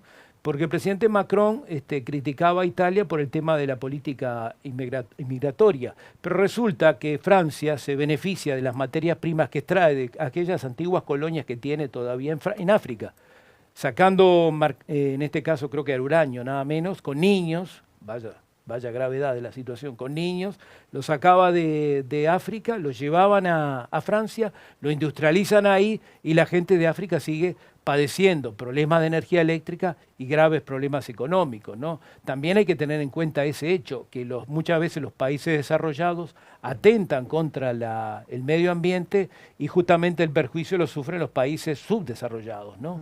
Los países del G7 no tienen tantos problemas como tenemos nosotros. Y termino quizás con esto dando un ejemplo. Por ejemplo, cuando el Partido Verde en Alemania empezó allá por la década del 70, tenía aproximadamente 500 espías de la Stasi. La Stasi era la policía secreta de Alemania Oriental. Y tenían representantes que eran absolutamente vinculados a lo que era Alemania democrática, ¿no? Que estaba enfrentada a Alemania federal, que es la Alemania que todos conocemos como la Alemania que en definitiva persistió y que es la Alemania libre. No, bueno, en este caso, los verdes, que estaban formando parte de esos, hacían siempre estrategias y políticas destinadas a perjudicar, porque ellos eran evidentemente comunistas y no querían que hubiera un desarrollo capitalista, ¿no? Y eso realmente quedó, por suerte, fuera de lado cuando se cayó el muro. Nuestra lista, la 1989, hace referencia a la caída del muro. Queremos tenerlo siempre presente porque para nosotros fue un paso fundamental en la Guerra Fría y en el final del comunismo, como lo conocemos, como realmente riesgo para la humanidad con un país como la Unión Soviética, ¿no? Actualmente el comunismo busca otros medios y entre esos justamente interviene con el tema muchas veces del medio ambiente, cosa que no es así. Realmente el medio ambiente no está atravesando una situación caótica como se nos quiere hacer creer. Muchas gracias, doctor Petkovic. Vamos a la alocución del doctor Luz. Bueno, para mí el tema ambiental es muy importante. Ahora el doctor hablaba de... Yo cuando nos casamos con Alicia, que teníamos que resolver el tema de la luna de miel, fuimos a la Europa comunista. Porque queríamos ver cómo era. No le gustó. No, claramente, pero fuimos a la otra. Y a los 4 meses, ya que estábamos en Europa, cruzamos el muro. No, pero fuimos a Bulgaria, Yugoslavia, Alemania Oriental, Berlín. Y entonces vimos lo que era. Y el tema ambiental estaba en aquellos años de moda. Yo incluso decía que esta gente acá, como que no lo entendía demasiado, están preocupados porque la gente. Pero después llegó acá. El Uruguay no tiene política ambiental, no tiene conciencia ambiental, tiene un problema grave ambiental, a diferencia de lo que dicen eso, que no, que es perfecto, que opina así, es legítimo. Y Uruguay lo tiene, el ambientalismo, yo siempre pongo un ejemplo para diferenciar de la ecología, porque la ecología es una filosofía, yo diría, de vida, que si fuera por los ecologistas el planeta tendría 1.000 millones de habitantes, porque no se permite nada. Ahora, el ambientalismo es la convivencia del ser humano con el desarrollo y la naturaleza. Y siempre, el ejemplo me lo puso un ingeniero que trabajó en la ruta transamazónica. Él me decía, nosotros en la Amazonia hicimos una ruta que la atraviesa de lado a lado. Dice, si vos la mirás de un dron, es un cabello en la selva. O sea, la ruta no se enteró que había la selva no se enteró que había una ruta. Sin perjuicio de lo cual, si no tenemos decenas de tractores que permanentemente están cortando la selva a 30 metros de la ruta, en una semana la selva se come la ruta. Porque hay un enfrentamiento entre la naturaleza y el ser humano. Entonces, el Uruguay, para hablar del Uruguay, tiene todos los cauces de agua contaminados. La contaminación de Santa Lucía es muy grave. La agricultura ha avanzado de forma tal, con todos los fertilizantes y productos agrícolas que le ha permitido quintuplicar su producción, causando daños reales. Incluso hay lugares que están prohibidos en el Uruguay, el uso de determinadas materias de fertilizante. En la Argentina también. La fumigación aérea es un problema importante, que se fumiga todo hasta las escuelas. No tenemos delitos ambientales, es el único país de Occidente que no hay delitos ambientales, y no va a haber, porque el proyecto que tiene media sanción en el Senado promueve los delitos ambientales en las áreas protegidas, que las áreas protegidas es el 0.8% del territorio nacional, no llega al 1%. Costa Rica es el 54%, es una exageración, pero nosotros menos del 1%. No proponemos la ampliación de las áreas protegidas. No teníamos Ministerio de Ambiente, el único país que no tenía Ministerio de Ambiente, ahora se creó por la LUC, con poco presupuesto, sin funcionarios, con una cantidad de pases en comisión, y recién se están formando los funcionarios. Los permisos ambientales, los grandes emprendimientos, sobre todo los europeos, porque Europa, el gran cáncer de la humanidad es Europa. El Papa Juan Pablo II dijo, me acuerdo de una conferencia, el siglo XX va a pasar a la historia por muchas cosas, entre ellas por ser en el cual la civilización occidental, que es Europa, asesinó al mayor número de personas. Y ahí tenemos todos los problemas. Entonces, Europa, que es un pequeño continente, un poco más grande que la Argentina, además de ser una constelación, pero todos los males que hay en el planeta provienen de ahí. Entonces, ya sé que la cultura, el arte, las catedrales góticas, todo macanudo, es muy lindo de ver. Pero, si uno se pone a analizar los males que aqueja a la humanidad, el origen es Europa.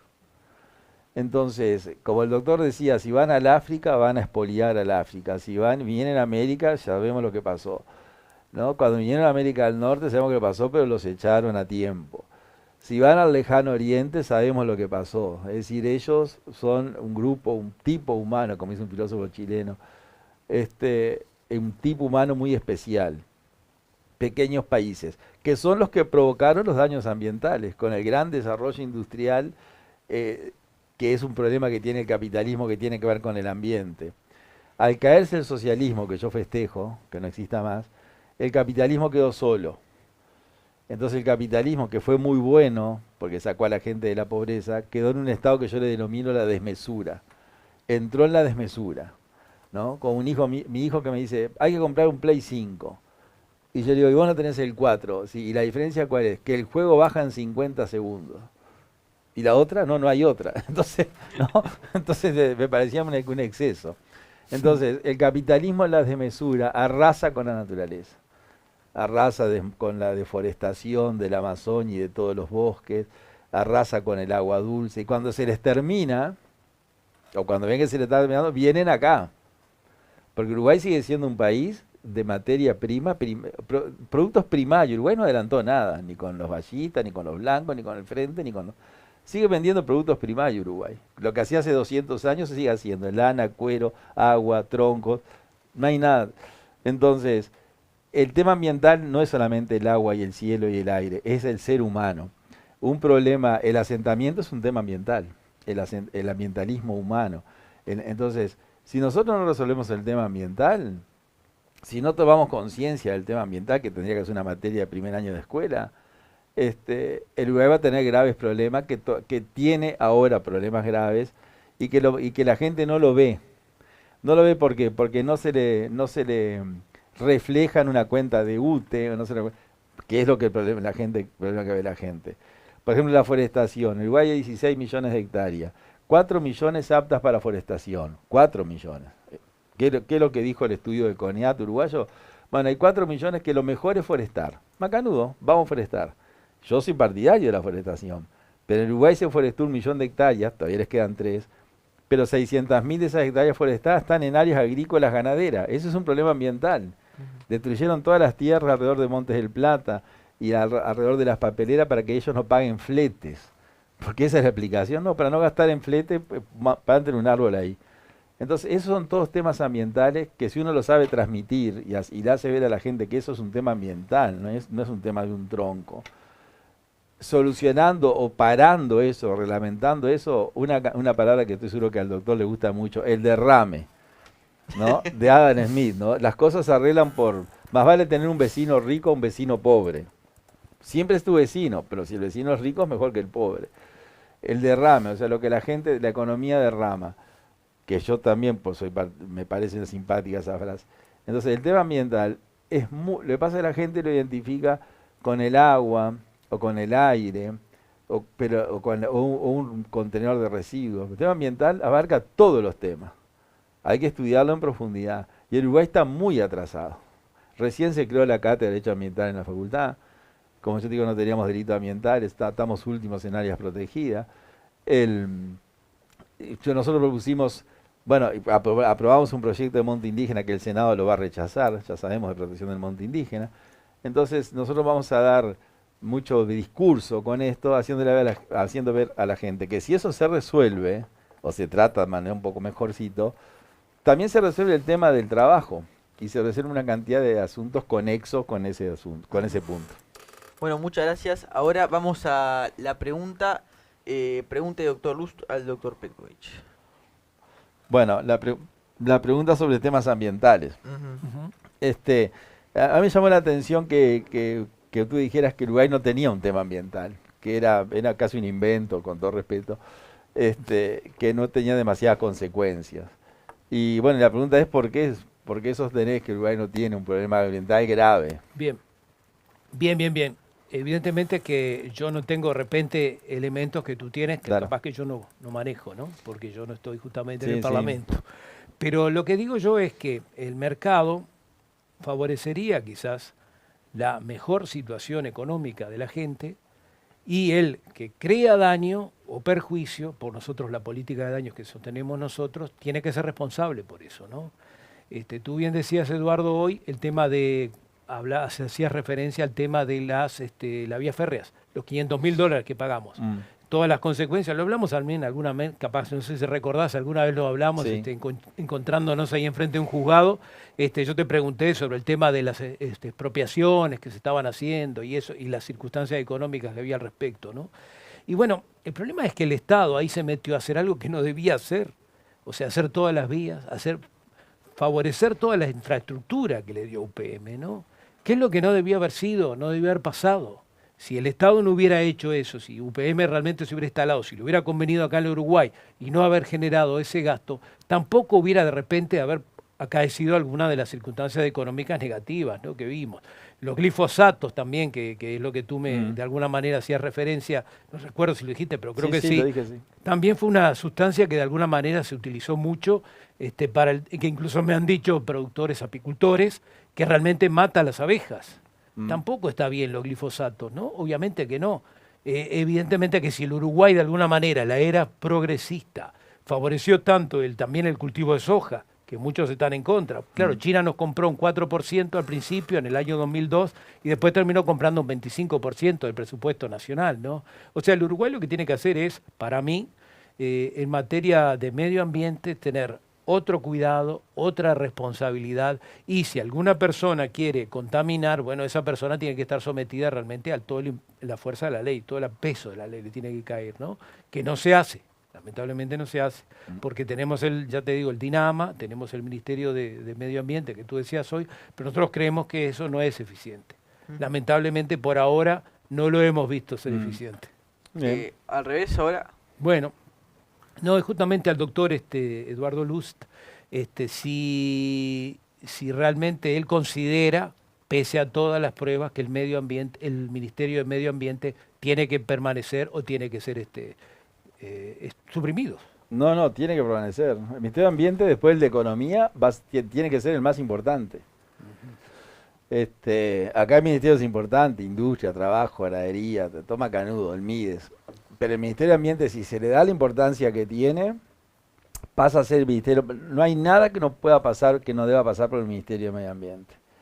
El tema que el Ministerio de Ambiente hay que munirlo de infraestructura, que no es plata mal gastada, porque los ministerios, acá hay un dato muy interesante, los ministerios de la producción son muy pocos funcionarios. Nosotros tenemos, por ejemplo, para hablar en términos redondos, en la enseñanza 30.000, en la salud pública, que es un fracaso, 30.000, en el Ministerio del Interior 30.000, en el Ministerio de Defensa Nacional 30.000. Ahí ya llegamos a 120.000. 120.000. En la universidad 6.000, 126.000. Y así va sumando. Ahora uno dice, bueno, la dirección forestal, que maneja 1 millón de hectáreas forestales y 800.000 montes indígenas. ¿Cuántos son? 48 personas. Eso es real. La gente que combatió la sequía en la OCE, o sea, que le permitió que Uruguay sorteara con cierto éxito la sequía. ¿Cuántos son? En OCE, 38 personas. Que son funcionarios, que nadie los conoce, pero que son los que saben. El Ministerio de Industria, Minería, tiene 25 o 30 funcionarios, que son los que saben. El número de funcionarios, el tema estatal y todo eso, son los otros servicios que Uruguay presta. Servicios sociales. Pero los servicios de la producción están en muy pocas manos. Y el Ministerio de Ambiente tiene que pasar a ser, después del de Economía, el ministerio más importante del gobierno. Pero un ministerio, o sea, el Ministerio de Ambiente se le presentan los proyectos ambientales, ha pedido. Acá viene, por ejemplo, una industria, no sé, van a hacer un puerto. Entonces los dueños del puerto le dicen a una empresa extranjera, hágame un informe ambiental que diga que el puerto ahí es conveniente. O sea, es como un abogado. Cuando un cliente va a ver un abogado, el abogado no le dice, bueno, espere que voy a juzgar si su conducta está... El abogado dice, bueno, yo lo voy a defender. Porque ese es el papel del abogado. O sea, siempre se pone de cargo del cliente aunque el cliente no tenga razón. Y esto es igual, le presentan los informes al Ministerio de Ambiente. El Ministerio de Ambiente se limita a revisarlos. Por eso es público. Hoy mañana yo hablando con una radio en Tranqueras decía, cuando se construyó, no quiero hablar de UPM porque la gente se aburre. No, pero ya termino. Sí.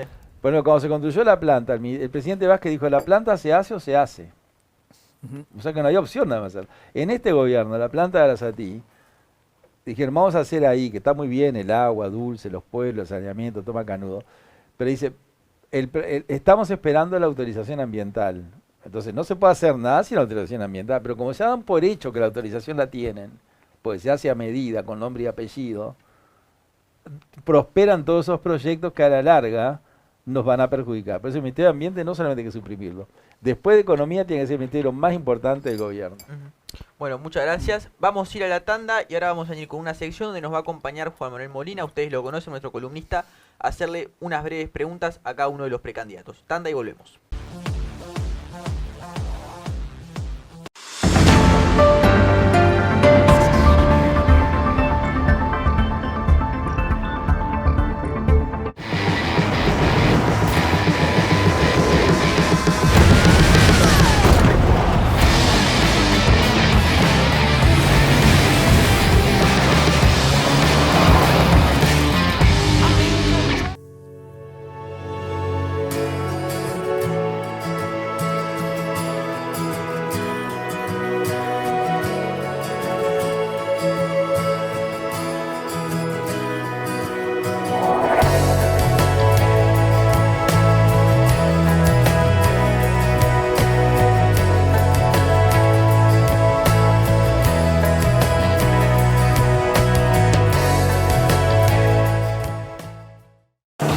Todos los mundos posibles tuvimos la suerte que nos tocó este.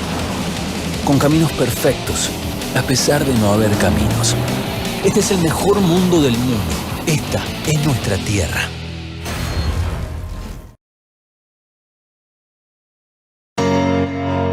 Cabezal Maicero MDD 200. Simplemente extraordinario.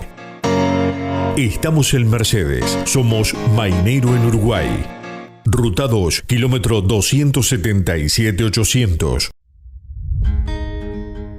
Sembrar presenta la línea Vicon, una marca con más de 100 años de historia. Segadoras, rastrillos,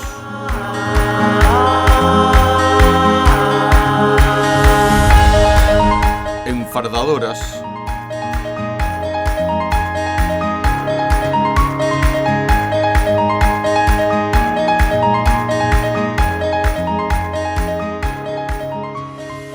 envolvedoras de Silopac.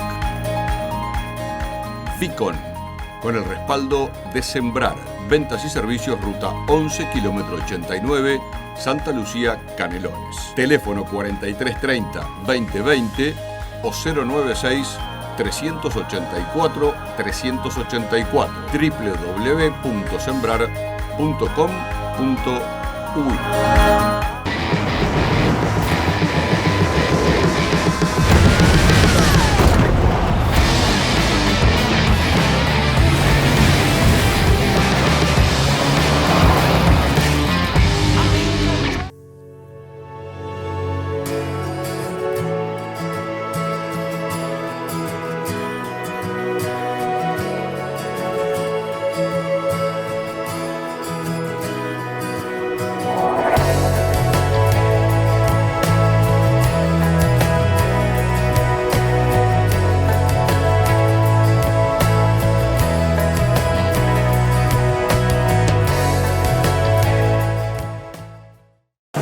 De todos los mundos posibles tuvimos la suerte que nos tocó este.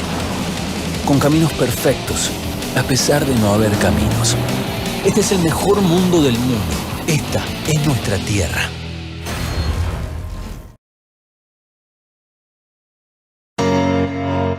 Cabezal Maicero MDD 200. Simplemente extraordinario. Estamos en Mercedes. Somos Mainero en Uruguay. Ruta 2, kilómetro 277-800. Sembrar presenta la línea Vicon, una marca con más de 100 años de historia. Segadoras,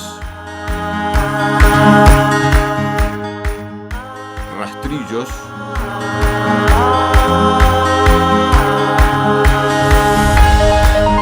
enfardadoras,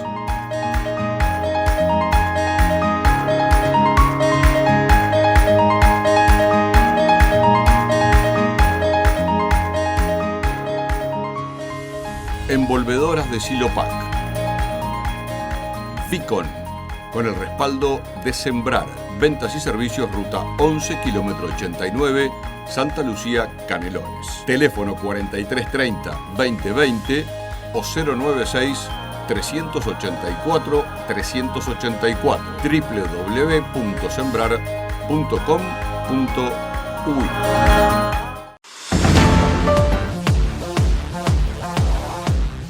Seguimos adelante, aquí en la posta se nos incorpora Juan Manuel Molina para hacer unas preguntas a los precandidatos. Pero primero te quiero comentar del Café Jurado, que es el mejor café del país. Si todavía no los conocés, búscalos en Google para saber qué local te queda más cerca a los efectos de comprar este café, que es garantía de calidad.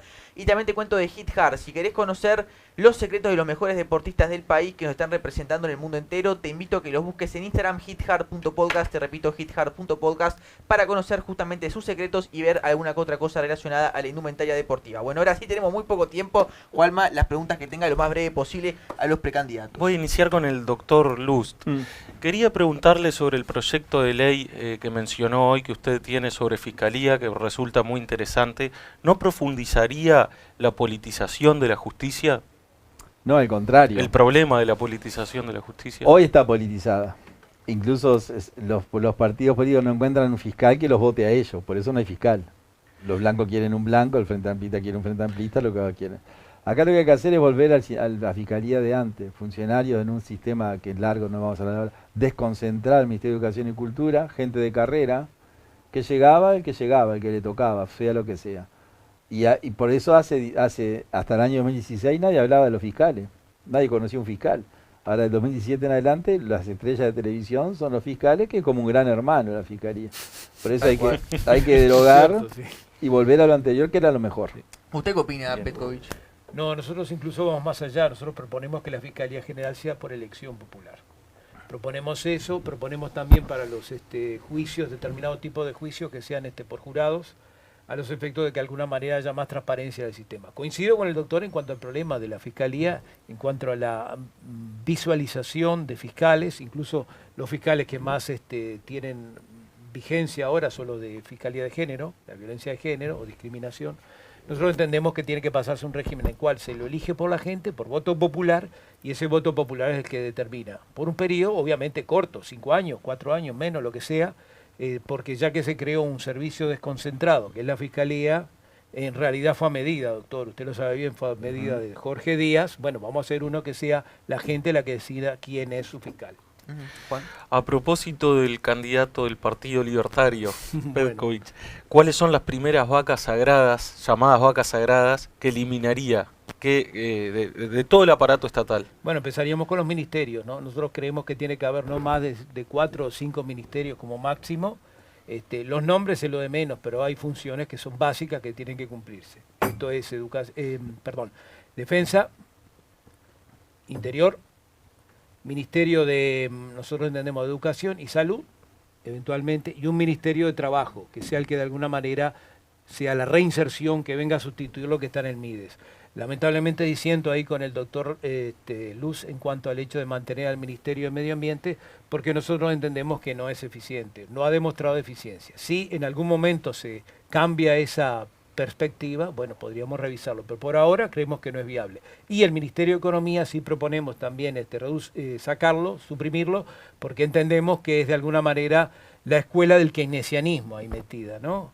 Parece que todos los contadores tienen como, o los que son ministros, tienen como principal obra la teoría de la ocupación de interés y el dinero de John Maynard Keynes, que ha sido superado actualmente esas iniciativas al cabo de 80, 90 años que se escribió ese libro, ¿no? Luz, ¿usted qué opina de eso que dice el doctor de suprimirlo el Ministerio de Economía?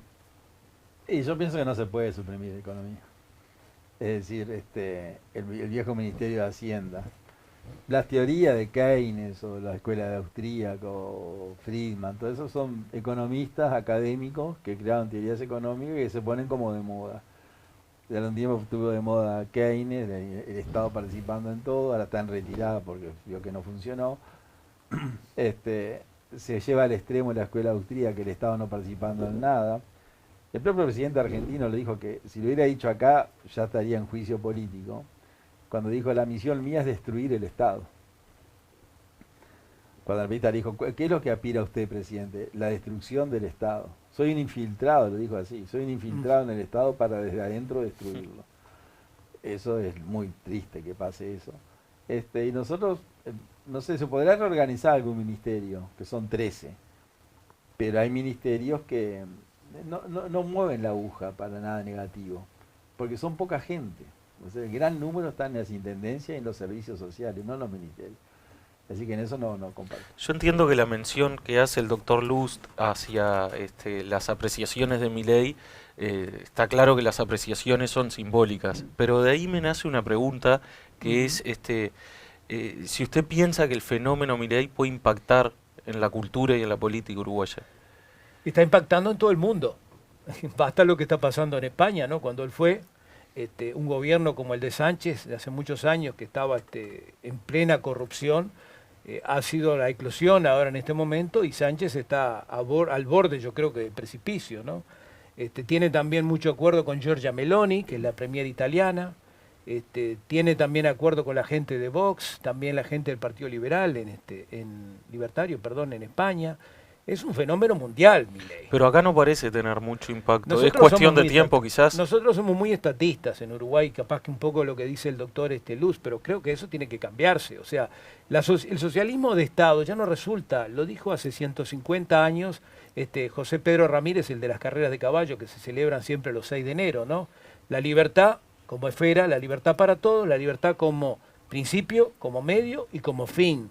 Eso es lo que tenemos que dejar, porque el socialismo de Estado que se impuso en Uruguay desde 1903 nos ha llevado a la parálisis de las democracias, ¿no?